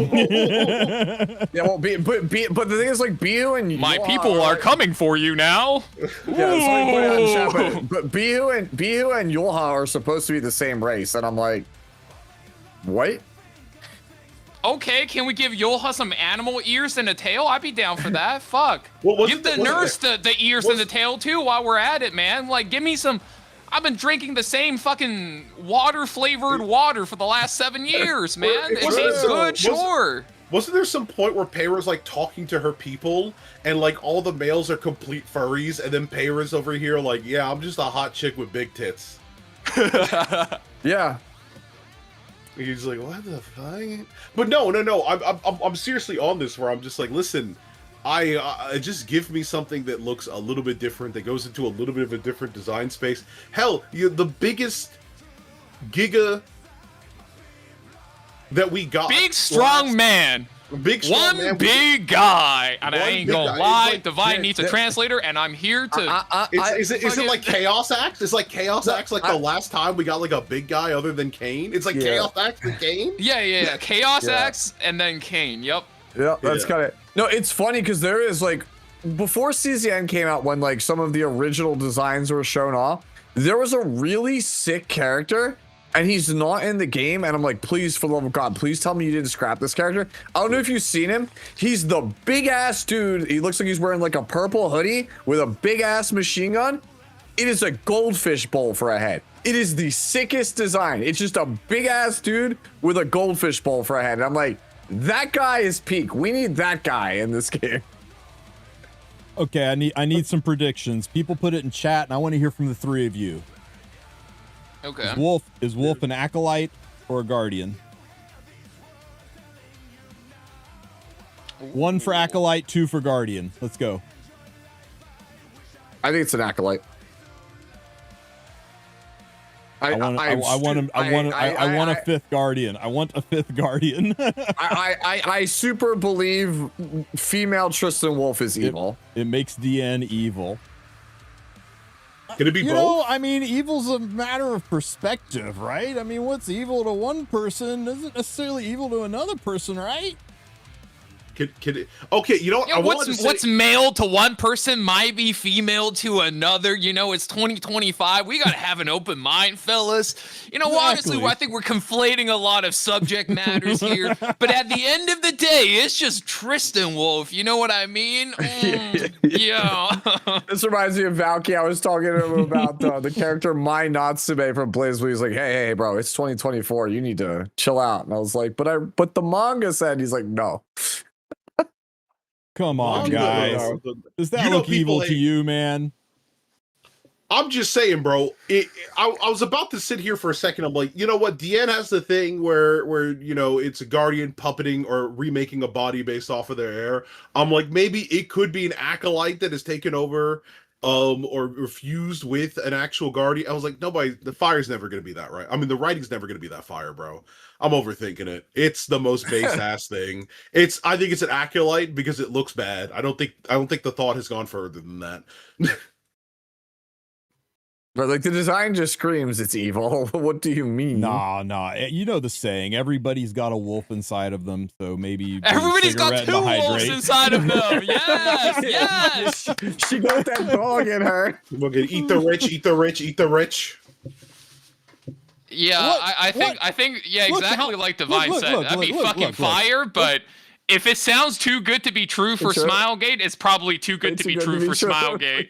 Oh, look how happy she is. She's dancing. How could you? I mean, that's nothing evil about this, guys. You could tell the Chaos Zero Nightmare team came back. They were like, hold on. Chaos Zero Let Nightmare me show team. you what You we need to borrow learned them in the from me. last 6 months. Yeah. Tom? Who's a good boy? Yes, you are. Yes, you are. That's a pretty sick animation. I'm so glad I've got enough mystics that it's impossible for me to not get her. And then there's me, broke as shit. You just have to I got you one-tap on- her. I one-tapped her last time. You're due now. I think I either pitied or I was close to pity every single ML5 this year. 2025 suck cock. Yeah. You're me last year. Last year I pitied everything. This year I've actually been like doing pretty good. 2 pities for me, so I don't have to. Very nice of you. Thank you. It's I was like, all right, I'm gonna go to pity, and then somebody in chat was like, because you went to pity, you know what that means? Tristan's one tapping it. And Immediately, Dude, I know Tristan there's goes people in live, chat who one-taps was it. here when it happened, dude. Because I remember seeing their name in chat. Like Yana, bro, I one-tapped Conqueror Lilius. That was the last time I one-tapped an ML5. I'm still living off that high today. I want you guys to know that. Conqueror Lilius, yup. You're a dude, because I was keeping a running tally. I had not hit pity. I think it was like 10 or 11 ML5s in a row I pitied. Lone Wolf Payroll was the first one I broke that streak on earlier this year. So, Damn. I guess, Kairon? I guess we come back to a question of, this is an ML of a limited unit. Are we going to be getting Goldstone imprints on this one, or get effed by slates? What do you think? Traditionally, it's only been around the Captain Landy. They've only done it around the anniversary. What they do is they will literally be like, "Oh, Dien's banner is 2 weeks in. Here's a custom group summon for you guys," and they'll put Dien in the picture. Yep. Yeah, I think they just do the same thing as they did for Navy Captain Landy and New Moon Luna. That's yes, it. Sir. Who was our E7WC 5-star this Tenebria, right? Tenebria is a regular character. Yeah, I think it's just the same thing as We're due for a custom anyway. It's usually always like one of the first things they do in the new year. Usually like January, February, there's always a custom group summon. Okay, so Aki was a lefty and then the Fire Nation attacked. What do you guys think about Aki? You know what? He's not all white. You know what I think about Aki? I think Hino Jin is going to first pick him every game. I think you're right. He's going to first pick him every game. He's going to put it in the stream title. And he's going to be like, Aki, let's go! Okay, yeah. He's going to do one that was a wonderful... That was actually a perfect impression. Holy shit. That was amazing. Somebody clip that. Yeah, that's going to be Hino, bro.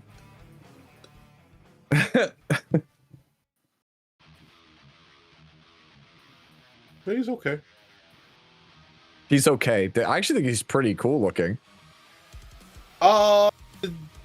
Is he the first character to have burn scars on him? Yeah, that's why I've been calling him Zuko, bro. Dude, he's got the burn scars, and he's just like hits you with the Agni Kai here. He's like, whoosh. He seems like Gar Captain Crow combined with Mediator Choleric after the skin. I was gonna say, I keep looking at him like, is this Crow again? Did Crow come back? Is this the Crow that came back from CZN? I think it might be, bro. Give us Crow and CZN. Down for that.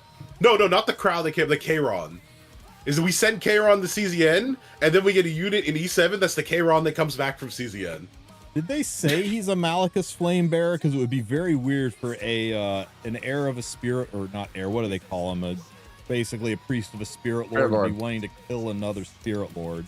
The spirit lords are pretty all about balance. Yeah, like somebody fucked up. Okay, they're saying he is. He's the same as Ruel. And we got broken all the shit Asaria. I'm pretty upset about this character and happy about it because, like, all right, you guys can hate me. I don't really like Asaria as a character. Because my problem is that most elves in like anime and games are either these two characters. They are literally petite blonde girl or Shara L. Greenwood. Yeah, giant booba elf. There's like no like in between. So I'm just like, I'm very. Is there like, a muscle mommy elf? No, I wish there was. But like, I think no. They're Black Clover. Black Clover has. Yeah, but like, so I'm just like, Asaria has always just been a very boring character to me. So I was like, that's whatever. So in this one, they were like, oh yeah, bro, like she's the villain. You're going to get to kill her. I was like, oh, it's awesome. And then they're like, oh yeah, she's probably the Elbrus ritual sword inheritor. And I was like, wait a minute. This character is probably going to be the savior of my playstyle, bro. Fucking A. I'm going to have to rely on an Asaria. I like how they say she's depicted as having discarded her body and her emotions. Like, we get Asaria with less emotion. Yeah, that's the thing. That's what's annoying to me is because like both Asarias that we have, like the base Asaria, green Asaria, and like summertime Asaria, are just I'm annoyed the character, and then Briar Witch is the like, oh no, what have I done? The character. Oh no, what have I done? The character. Tristan, you know you're not allowed to bring me back on the podcast till we get Sentai Bugman, right? Yeah, I'm still waiting for Sentai Bugman. Yeah, that guy is that. Yeah, again, the character Legendary designers in hero Super Creative make great stuff. They never like the coolest designs. I feel like never get made. Yeah. This girl's far away. I don't even think she's going to be the ML5 after DN. I think there's probably somebody in between her because this animation's pretty raw. But we'll see. Talking about Asaria? Yeah, Asaria is probably after DN. Maybe. But remember, Asaria must fall in the 9-week window. Oh, valid. And we got 12. Yeah, she's week 9 to 12. Should we request some of this art to put up for the tourney? I've already It'd be requested nice. some of it, but I could Oh, request others. okay. Yeah. Also, just so you know, they didn't finish the character, right? Because they said they would give you an approximate, like a trial character that will be approximate to the gotcha character, because it's like it won't be ready by the time the story releases. They're like, Saria affects the environment and the weather. I was like, okay, so it's not done. That was the first thing I thought of. She's so done. not done. They're just like making her an environmental effect. But it gives you a little bit of a clue as to how her kit's going to work, right? She's going to be a double-edged sword character. Because I mean, she's gonna be an Elder's ritual sword character. Yeah, well, I mean, she hurts herself while hurting the enemy, or maybe even hurts the team just by being there. We'll have to see. So, Covenant pulls. This is something that Raid does, and Raid doesn't do it well. It's something they're doing here. I think they are doing it well because they're letting you pick 7 characters and 7 artifacts, and you will only ever see these pop out of Covenant sparks. Yeah, you know what this means, Valky? No more freaking shoes. We're free, man. We're free. So you basically just pick the 7 characters that you don't have, or you pick the ones that are the best imprints, and you do your dailies. You get a 5-star. It is guaranteed to be whatever you have as your wish list. All right. So you can see on the left here, it's got Fene, Cecilia, Rowana, Fenris, Lilibet, Elvira, Setska. So you know that if you hit the 5-star, it's a 1 in 7 chance that it's a Setska. Otherwise, it's whatever the other one just specified. Same thing with the artifacts. The video actually gives you a perfect example. This is a great way to get multiple copies of Renewed Will, because Renewed Will is one of those things where whether you have it or not determines whether or not you can actually do entire playstyles. Like, people who didn't have it could not play Lidica. People who didn't have it could not play Briarwitch. And you don't really feel comfortable playing it until you're at least plus 24 or 27. At least for me. And I imagine for some people, like, you're not comfortable playing that shit until it's like plus 30. Dude, I stuffed 4 bottles into mine. That's how annoyed I got with it not being plus 30. And then I pulled a Renewed Will is pretty much what I took out of every single anniversary artifact selector, and including the what the fuck was that? Setska and Sharoon event we just did, the one that gave you 2 artifact selectors. Yeah. Grab those as well, finish mine, and then it's rough, Renewed Will will be one of mine that I pick on. Yeah, I imagine. Yeah, Holy Sack's another really good one. The rest is probably kind of up to whatever. Yeah, it's like kind of dirty. They didn't leave it like Cure All Magical Wand in there too. Like Cure All Magical Wand should be in the public pool. Off the top of my head, the ones that seem really obviously good: Renewed Will, Holy Sack, Sigurd Scythe. I feel like those ones are just you can never have enough of those. Not Stella Harp. No. So yeah, for those who are confused by this, it's not like other games where there's an increased rate up chance or anything like that. It literally is just, if you spark, it will be one of your selected 7. Which is super good. That's just all there is to it. If you spark, the arrangement that's currently on the screen, if it sparks, it cannot be Fire Ravi. If it sparks, it cannot be Kane. It cannot be Hua Young. It cannot be another freaking Creation and Destruction. It can't be your 18th shoe. You will only Green Spleen. Your pool goes from every unit in the game to 7 units and 7 artifacts when it sparks. It's as simple as that. No more. It doesn't increase your chances or anything like that. It just narrows the pool down, and it's only for Covenant summons. This probably is not going to work on elemental summons, and it definitely isn't going to work on banners. This is not a way to be able to say I can avoid off-banner artifact. At least to my knowledge, this is only for your Covenant summons, to make the, hey, we're giving you guys 100 free summons this month, for people to go, oh, great. It's to actually be a little bit more enjoyable and get things you feel like you need, because there's nobody here that doesn't need 1 of 7 units. Like everybody wants some imprints or the chance to build a dupe version of something. So it's a very, very nice change, especially for those daily free summons and your daily login summons. Nobody likes seeing a spark and out drops what's Sigurd's artifact? Yeah, exactly. Cradle of Life. Or your 25th shoe. So it's really, really nice. Does this remove? It's for covenants only. It's not for galaxies. It's not for mystics. It's not for elemental summons. It's for covenant summons. Your regular plain old, you do them every single day. Pull a unit from that covenant summon. Covenant summons can give ML5s. I don't see any ML5s over in here, although it is just in the fire section. I am 99% It would be sure you will nice, not be 'cause, able to like, lock in ML5s, but who knows? Yeah, 'cause Maybe you can wish list a couple of ML5s, but that would be yeah, weird. Nikkei does that. Nikkei does that. Pilgrims are that game's version of ML5s. You can wishlist them. So Yeah, like on the if you standard can, banner, if you get one, it's one of the 5 that you wanted, which is always a really good feeling. I mean, if you can do that, people are just going to wish list, 6 ML5s that they want, and then the 1 unit they want for imprints. It would be weird. I would be shook if ML5s are in here. But you know what? If they don't put ML5s in here, that means it's impossible to pull ML5s from your covenants anymore. So now I'm doing a 180 and thinking there has to be ML5s in here. Otherwise, you can never get ML5s from covenant. No, they're different. They categorize as different things, I would think. You can get ML5s from your daily pulls. Yeah, but they're ML5s, not RGB5s. Like, So what you're saying is, if it's a yellow flash, it's guaranteed to be a definite one of these, yes, but there can still be purple flashes. Okay. Yes, that's exactly what I'm saying. That's much more reasonable.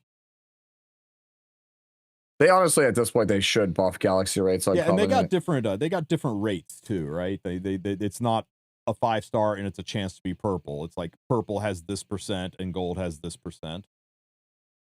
I do think that they should have the wish list for galaxy 5 stars, because like if you pull one off Covenant, bro, like give me the ability to at least narrow it down to like 5. There's literally like almost 50 in the pool. And there's like almost 50 in the pool. Rider corrals.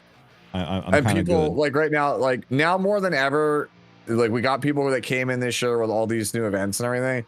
They're struggling for characters, bro. Like you want to help grow your PvP game, make it just a little bit easier for those people to get into the game, dude.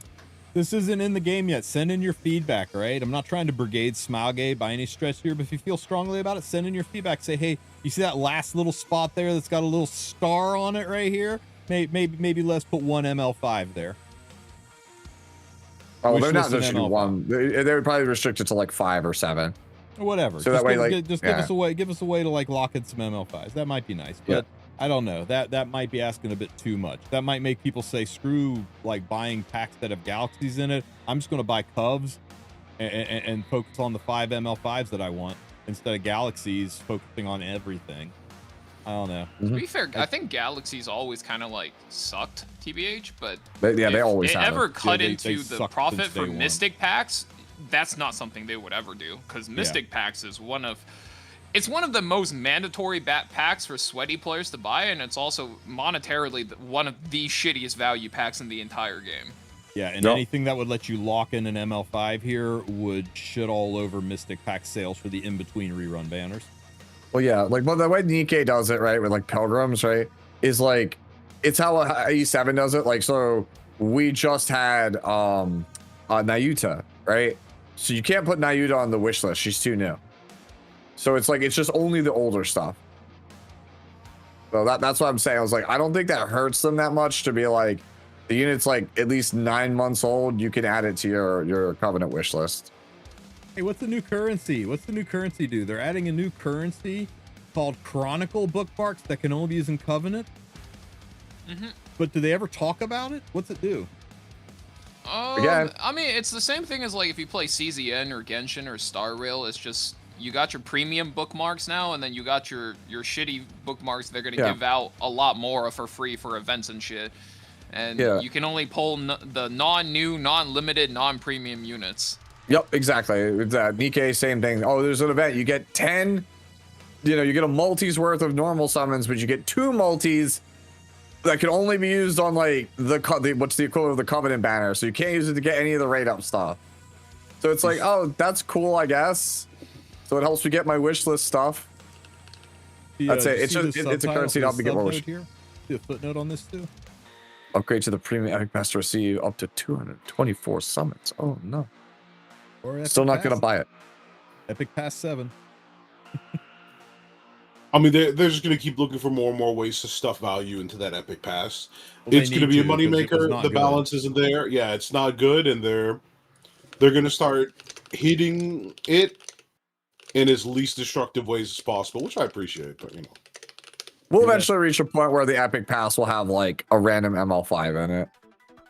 You hear that sound too? You know what that sound is? Can you Yeah, hear the approaching tier list? Time for the There's, headhunt event. It's time for the headhunt. I'll tell you guys right now, the headhunt tier list video that I'm gonna make has Boss Arunca in the thumbnail. You're welcome. Damn, Arunca. So, it's always been a 6-month window. That means ML Aria is the newest unit that should be in the headhunt event. Anybody that came out after ML Aria, sorry, Tenebria lovers, sorry, Lady of the Scales wanters, not going to happen for you. ML Aria and earlier, that's going to be your picks. So fair if I take Lua or Teu. Before we get too far into this, I want to point out the most important word in this entire display: visual. Okay, everything about this is a visual upgrade with one special tweak at the very end. Other than that, it's just headhunt. They wanted to revamp it to make it prettier and also address the fact that some people, I sue, don't get the unit they're looking for. So they're changing it every now. year. Instead of it being an advent calendar with 3 rows of 10 units and every single day you get a new unit in there, they're putting a banger background. Sell this background, Smilegate. I would pay money for this as a lobby background. This is cool as hell. Let me lobby this. When you do your daily logins, you will be able to summon an ML5 unit that goes in this lobby. And once you got all 4 seats, so like on your 5th day, you'll summon a new ML5 and you got to decide which of these units you're going to replace with that ML5 or you're just going to trash it. You always keep 4 cards in your hand all the way to the end of the event. And when you get to a certain point into the event, you can push the button and say, done, I'm getting my maid Chloe. Or done, I'm getting my my Apocalypse Robbie. And she's yours. Easy peasy lemon squeezy. If none of these are the units you're fishing for, you can keep going through the entire length of the event.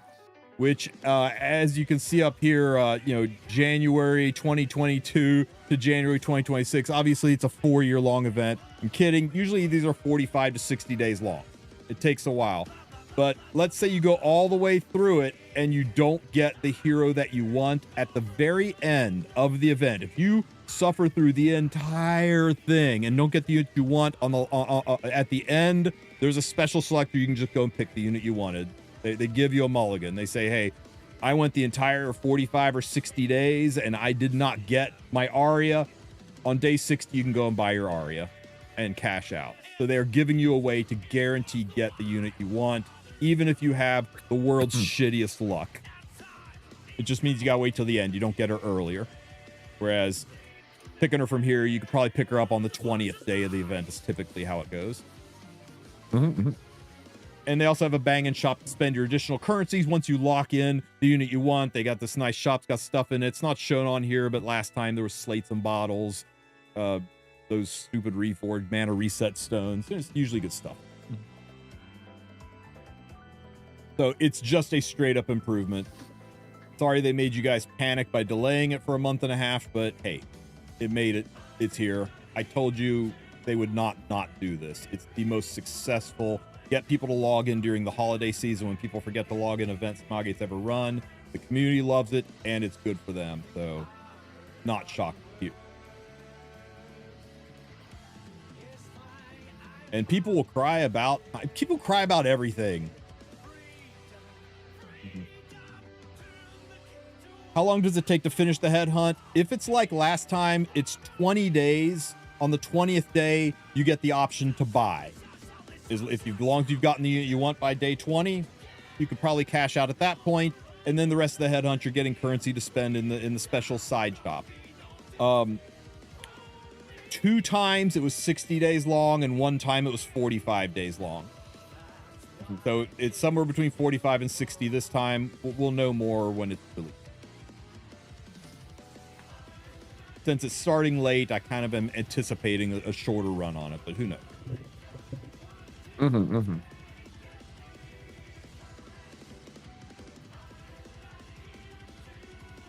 All right, so what's left to dive into? I guess yap about the tournaments and whatnot. They're giving us stuff. Everybody make sure you enter your code, the Hecate 1218_gift. Enter this into just Google Epic 7 coupon. It's the very first link that jumps up, or you can use your Stove client. For the handful of people who cannot get the damn coupon site to work, I know you're out there. Click on your name at the top and click on the button that says coupon. It won't work right now because the game's in maintenance, but you can click on coupon right here on the Stove client, and it will take you to a dedicated page that is intrinsically linked to your account, and you can enter the coupon code and claim it there. Yeah, even that page, Joe, won't work right now because we're in maintenance. I'm pretty sure this is gonna, yeah, see maintenance at the top. So yeah, you can't do this until maintenance is over, guys. I guess there's a redeem without logging in, and then when you do log in, it'll auto fire, but just wait till the game's. Yeah, we already talked about Sir. We talked about Sir in like within 5 minutes for dropping. That's about it, guys. The 2 new units, the changes. How you feeling about Epic 7 now? Is this enough to get people to maybe not just play CZN 24/7? You think it's going to pull some people back, make them maybe spend a little bit of time in both games? Is it too little, too late? Is Epic 7 cooked and we might as well shut the doors in EOS right now? Or is this a good update that's going to give us some stuff to chew into the new year? I think if you average out everything that you said just now, is probably where we're at. Like, seems fine, especially for like a You're holiday. definitely somewhere Year as a between whole hype was and not EOS, bad. huh? I think you've got the perfect panel right here. You've got Valky, who's gonna go back to Epic 7, and he's not a loyalist, but he's pretty happy with it. You got Sue. I'm playing Uma Musume right now. Every time you see me get flashbanged, I opened up Uma Musume to do a fucking turn. I know you are too, man. I'm looking over. Your room looks clearly lit up. Look at the grid. Caught in I want 4K. everybody to know, all right? I'm putting this in your chat right now. No shot. You're like, yeah, this Valky guy's really into it. Bro, when I clicked on it, I'm looking and it says DivineShadow's already playing. I'm like, of course that's why his room is lit up, bro. What are we talking about, man? I'm not familiar with these Yeah. allegations. Like- Me and my team disavow them wholeheartedly.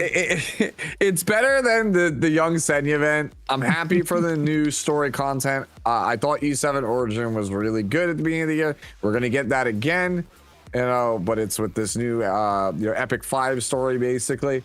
I think that's cool. I'm very happy to see that. Quality of life stuff, very happy to see that. Making my daily grind better, very happy to see that. At the same time, you know, I'm still left wanting in other areas, right? Like it's about what Valky said. It is a solid patch, right? Especially for the holiday season, it is solid. Is it gonna like completely yank me back from CZN or, you know, Valky back from Uma? Maybe not, but like it's good enough.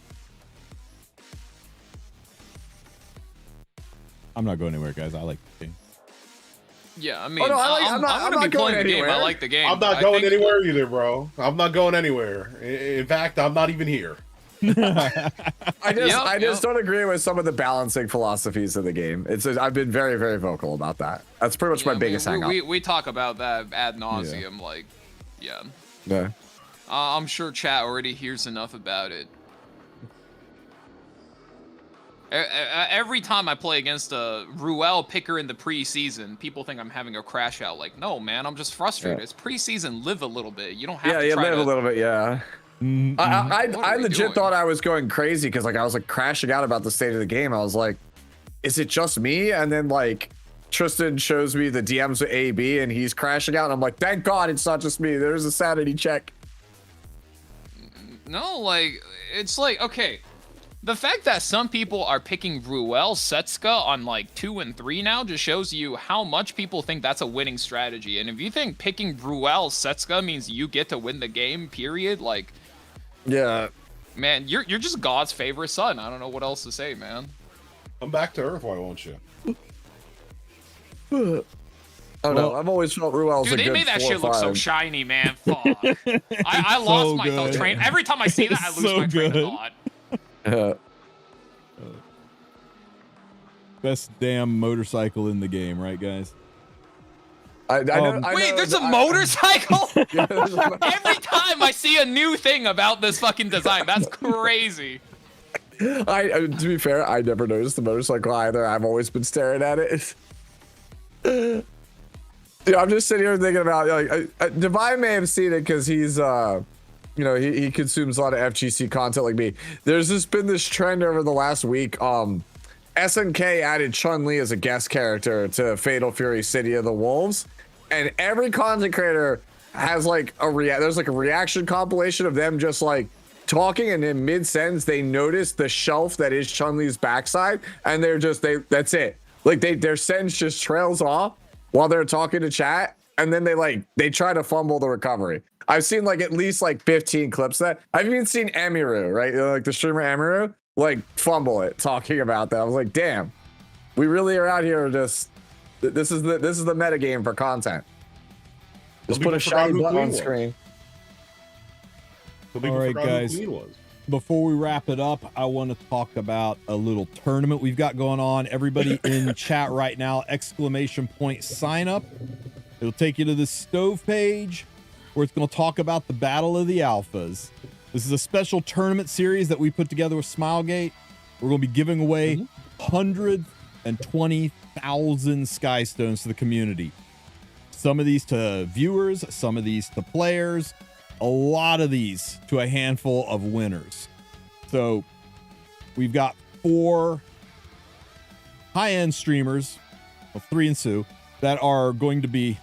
I'm just playing, bro. How do you had to do him like that, bro? Shit. Hey, yo, get the man some ice packs, man. Damn. Hey, I knew coming into this I was the underdog.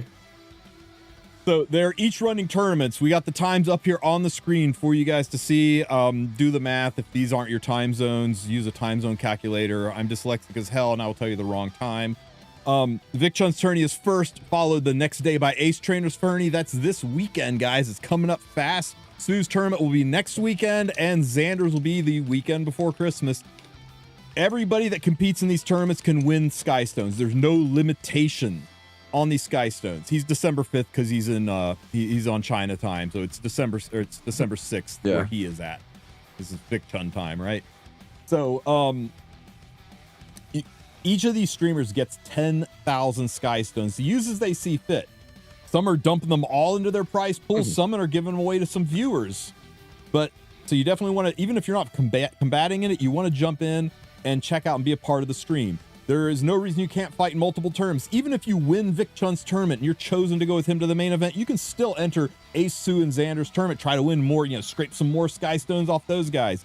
The only requirement is that you cannot be on multiple streamers' team. Now, to get on a team, you don't have to win the tournament. To get on the team, you have to be chosen by the streamer. You have to participate in the tournament and be chosen to go with them. And how to be chosen is up to the streamer. The one requirement I can tell you is you will have to be available when the main event happens. If you are going on a cruise on the 10th, if it's your wife's birthday on the 10th, and you aren't going to be able to play Epic 7 that day, tell the streamer, thanks, but no thanks. I'll take my Sky Stones and dip, pick somebody else, okay?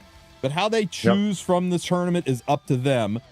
The only conditions are you have to be available here, and that one of the players has to be Emperor rank and below. Any RTA season, Emperor rank or below is how they ended. Now, if you touched Emperor, you touched Legend, that's fine, as long as you didn't end there. And the second player they take is somebody who ended champion rank or below. And the third is a new player, somebody whose account was created in 2025. I'm sorry for those of you guys who created your account, in the middle of December. We had to draw a line somewhere, and it's just easy for checks to say start in 2025. We're going to have Smilegate vet these as best as possible. We have external ways to vet them as well to make sure that everybody who is in is in. These 3 people are going to accompany their streamer to the grand finals, the main event on the 10th. And these are the prize pools for that. If you totally stink up the joint on the 25th, you don't win a single damn fight. You're still walking out of there with 2,500 Sky Stones in the main event. Yeah, you hear that, Volcanics? Man, I thought I burned Sue hard. Holy shit, Val. Yikes. Yeah. Sue's over there going, damn, that was harsh. Look, me and Volcanics talked about e-girls together. We're basically brothers at this point. I could take a pot shot at him. He can handle it. He's a big boy. Yeah, you guys are basically brothers. Yeah, the kind of biblical kind that kill each other, right? No, the second place team gets 5,000 Sky Stones for every single person on the team, and then the winning team 10,000 Sky Stones for every person on the team, 40,000 total. And you'd be thinking like, well, yeah, I mean, I've only made my account 2025, but I can't fight Xander. You don't have to. You will fight your equal. Xander's new player will fight Sue's new player. Ace Trainer's champion guy is going to fight Vic Chun's champion guy. The streamers will fight each other. So you'll be fighting people who are on a relatively even keel with you. I mean, as even as it can be, it's going to be competitive. It's going to be fun. It's going to be hype. And with the exception of the streamers, who none of you are going to have to fight, no legends in the tournament. Nobody's just going to walk in saying, yeah, I spent $180,000 this month on my account, so good luck fighting me. You're not going to have any of that. So it ought to be fun. It ought to be competitive. We're going to allow every streamer to have a global ban. I'm assuming the global bans for the streamers are only being placed during the streamers fight, right, Valky? Like Vic Chun's ban. No, global is global. Global for everything. They're universal. Okay. They are universal bans. They apply to the entire tournament, as well as a couple of unique bans that might have to be headed out by us in case some bullshit happens and this meta ain't fun. Yeah. Well, I mean, everything's going to basically be announced right around the New Year's, and then we're going to be talking to the participants. Note this subject to change part of the rule set, right? I mean, we will have the hard rules out once we have all of the people who are in and vetted and the tournament's ready. Then it'll all get discussed, and we will lock it down for sure. We are planning on doing it as single elimination. It's not going to be a best 3 out of 5 lunatic mode kind of fights. You just one and done, get in there, bring your best fight. Everybody gets their pre-bans. Third pick ban protection should be on, but we'll have to think about that. Warfare rules will definitely be on, which will be crazy for those people who've just touched champs. They'll have to deal with that. That might be something new for the new players too. And Valky and Divine will be here to commentate for it, to keep it hype, keep it exciting. I can't comment on more, but we're working on other things that might make it something you will want to be there to watch, not just participate. So be a part of it and check out this stove post, ! Sign up to get to the stove post, and you can click on tournament info and sign up links that are down here at the bottom with the socials, and they're also right here above the charts to see what people are doing. You don't have to sign up. You can just peep it. You can go, let's go check out what Ace Trainer is doing, and it's going to explain how Ace Trainer is doing it and how many Sky Stones he's giving out and how the balance of the Sky Stones he's going to be giving to viewers. So yeah, go cast the games with Ace Trainer. He says if you cast with him, he gives you Sky Stones per every 15 minutes, and that's only open to new players. So make sure you guys pull up to that. Ace's thing is like for his new players, he's looking for somebody with good game knowledge. So like that's what it is. Like me, I'm straight up by the books. I'm just looking for the highest placing people in my tournament, and my tournament rule set is drastically different than other people's. Yeah, because my format is drastically different than other people. If you want to come out... And like everybody's doing something a little different, right? And that's the cool part, which is like Vic's doing his thing, Ace is doing his thing, Sue is doing his thing, right? Ace is trying to get to know you personally and maybe like coach you a little bit. Vic is doing things pretty much by the book, and Sue is like, he knows he's the underdog, so he's going to put more work in, and he's going to find a team of people who's going to be thinking about the way the game the way he is, right? Find some like-minded players to kind of go through it together. Exactly. My tournament is a format that me and my community play often called Ratio, which rewards like underdog picks. It rewards thinking outside the box and coming up with strong surprise picks. It does not favor you like if you just play. Well, if you try to play like Lady of the Scales every game in my format, you're gonna have a bad time because you get penalized for playing commonly played units on ladder. So you need to find like those tech picks. You have to be on point with the counter picks. And so my tournament kind of tests your ability to think on the fly. Pylon says that he can't play your tournament because his account doesn't really work in that format. What do you guys say to that, Sue? What is this? Pylon says that he really can't play in your Kyle's tournament. a newer player. He's actually one of the better newer players I've seen in a minute. Ooh, which I Here's can't the really thing, play guys. too, sorry. I mean, Jump in and try it. If it doesn't can work jump out, in and doesn't work try out. it. There's literally no negative there's to no trying. downside to not try it. And Yeah, it's free to could join, be though, so go you give could it a be the shot. one.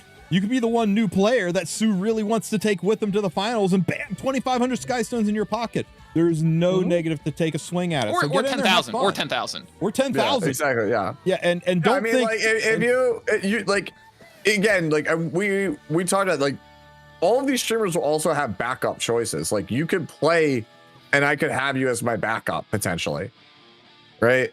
So like, if my main choice isn't that you're not the person at that time, you might be for some other reason, right? If nothing else, like, I really want people to come out and just play the format because I genuinely just think it's fun, and I want people to try it because it's, when things are kind of stale, we commonly play this format because it kind of mixes things up because it's so drastically different than anything else in the game. And then one thing to like kind of add to this is that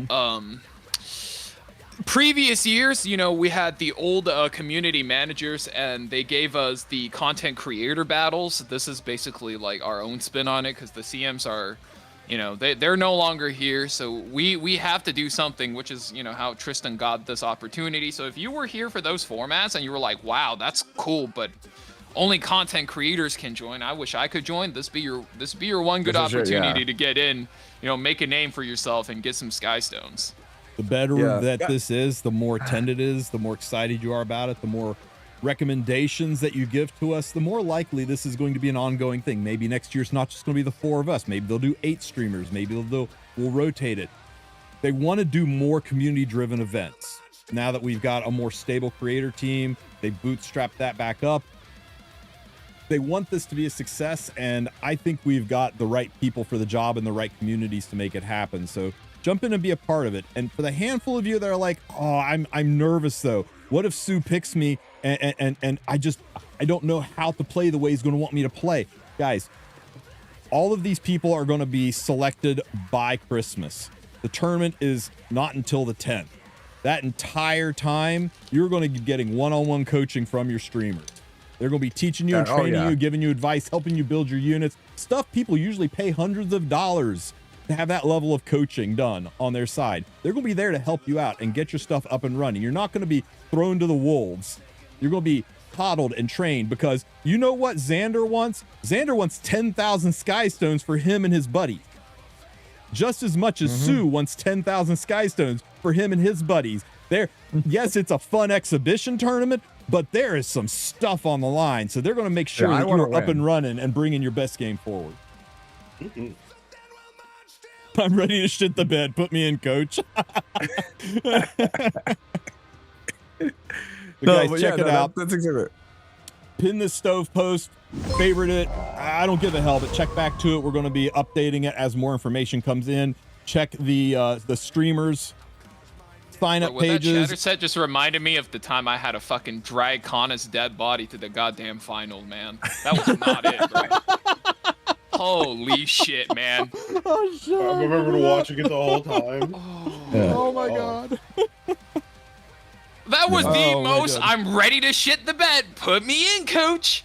Like energy ever, man. Oh my god, he really went on stage to rope people, and I was, oh god, I'm getting a headache thinking about it. Do you remain anonymous or do you appear in a video? So here's the thing, we aren't going to be able to broadcast all 16 fights in the finals. There's just not enough time for a stream, but we'll select some. And you don't have to worry about being on camera or being on voice. Your streamers will be on stream with us. So me, Valky, and Divine will be there running the show. And then if it's Sue's team versus Xander's team, both Sue and Xander will be on the screen, talking smack, pimping out their guys, promoting their team.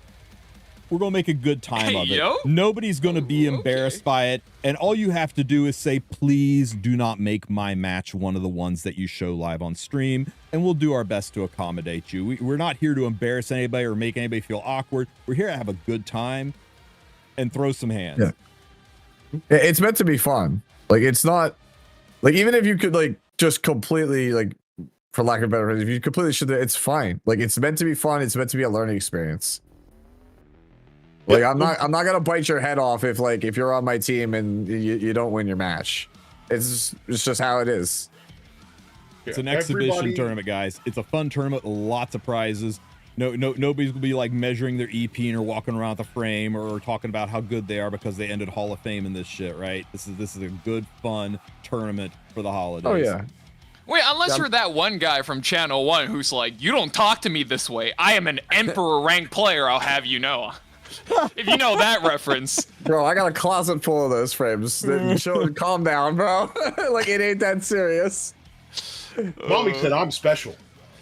Yeah, also, shout out to, I'm not going to name them, but do you even know who you're talking to? I am literally one of the most popular people in the community. These Channel 1 chatters and these mock lobby chatters are fucking wild. Shout outs to these guys, man. Love y'all. Keep doing what you do. Don't let anybody change you. All right, guys. I think we'll end it the best way possible. Thank you, Divine, Sue, and Valky for being here.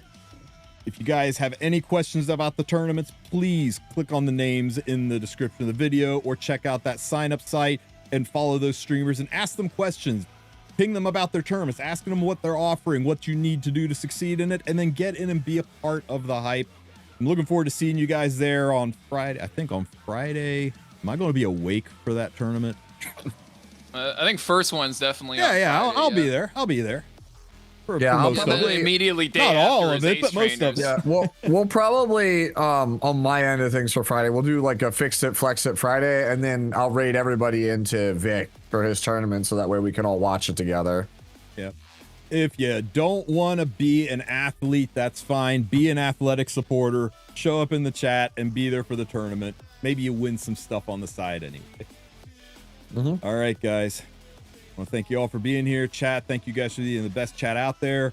You guys have any goodbyes to say or any things to promote or plug? Do it now. I like cigarette spot. There you go. Oh, okay, bro, I heard cigarette. I was like, I like cigarette butts. I'm like, damn, that's some repressed childhood trauma we don't need to talk about, bro. That's crazy. I'm just impressed he held on to the very end, you know? Bro, okay, you can't ask for a closing statement and then show me this, man. Like, I had something to say. I had a fucking half a story to tell and you know, go on half of a crash out rant.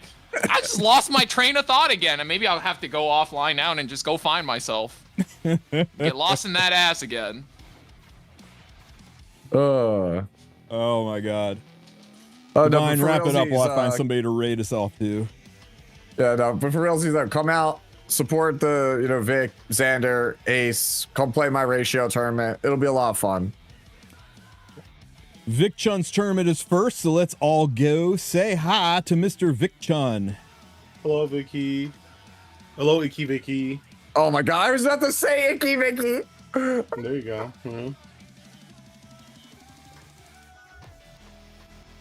All right, guys. His title, New Surin Trash, changed my mind. To be fair, if you're a gambling man and it's a bleed unit, you bet on it being trash because straight up, usually bleed units are bad. I say that as a Viking enjoyer. It's gonna That be is one some of those exciting Epic 7 gameplay. Holy shit. Yeah, it is, bro. Let's go, dude.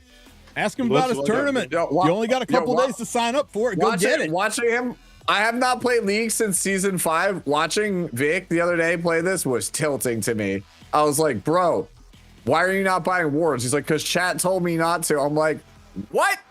Like, Vision He's doing wins a no games. wording challenge where you track the entire enemy jungle path by itself. I don't know. He's a gamer, bro. Vision wins games, dude. I'll bet you these guys in his lobbies don't know he's legend in Epic 7. Okay, guys, we're force raised in 20 seconds. Say goodbye, everybody. See you over on Vic's side. Bye. Bye. Bye-bye. Bye-bye. Bye, YouTube. Tell him to work on his positioning. 30.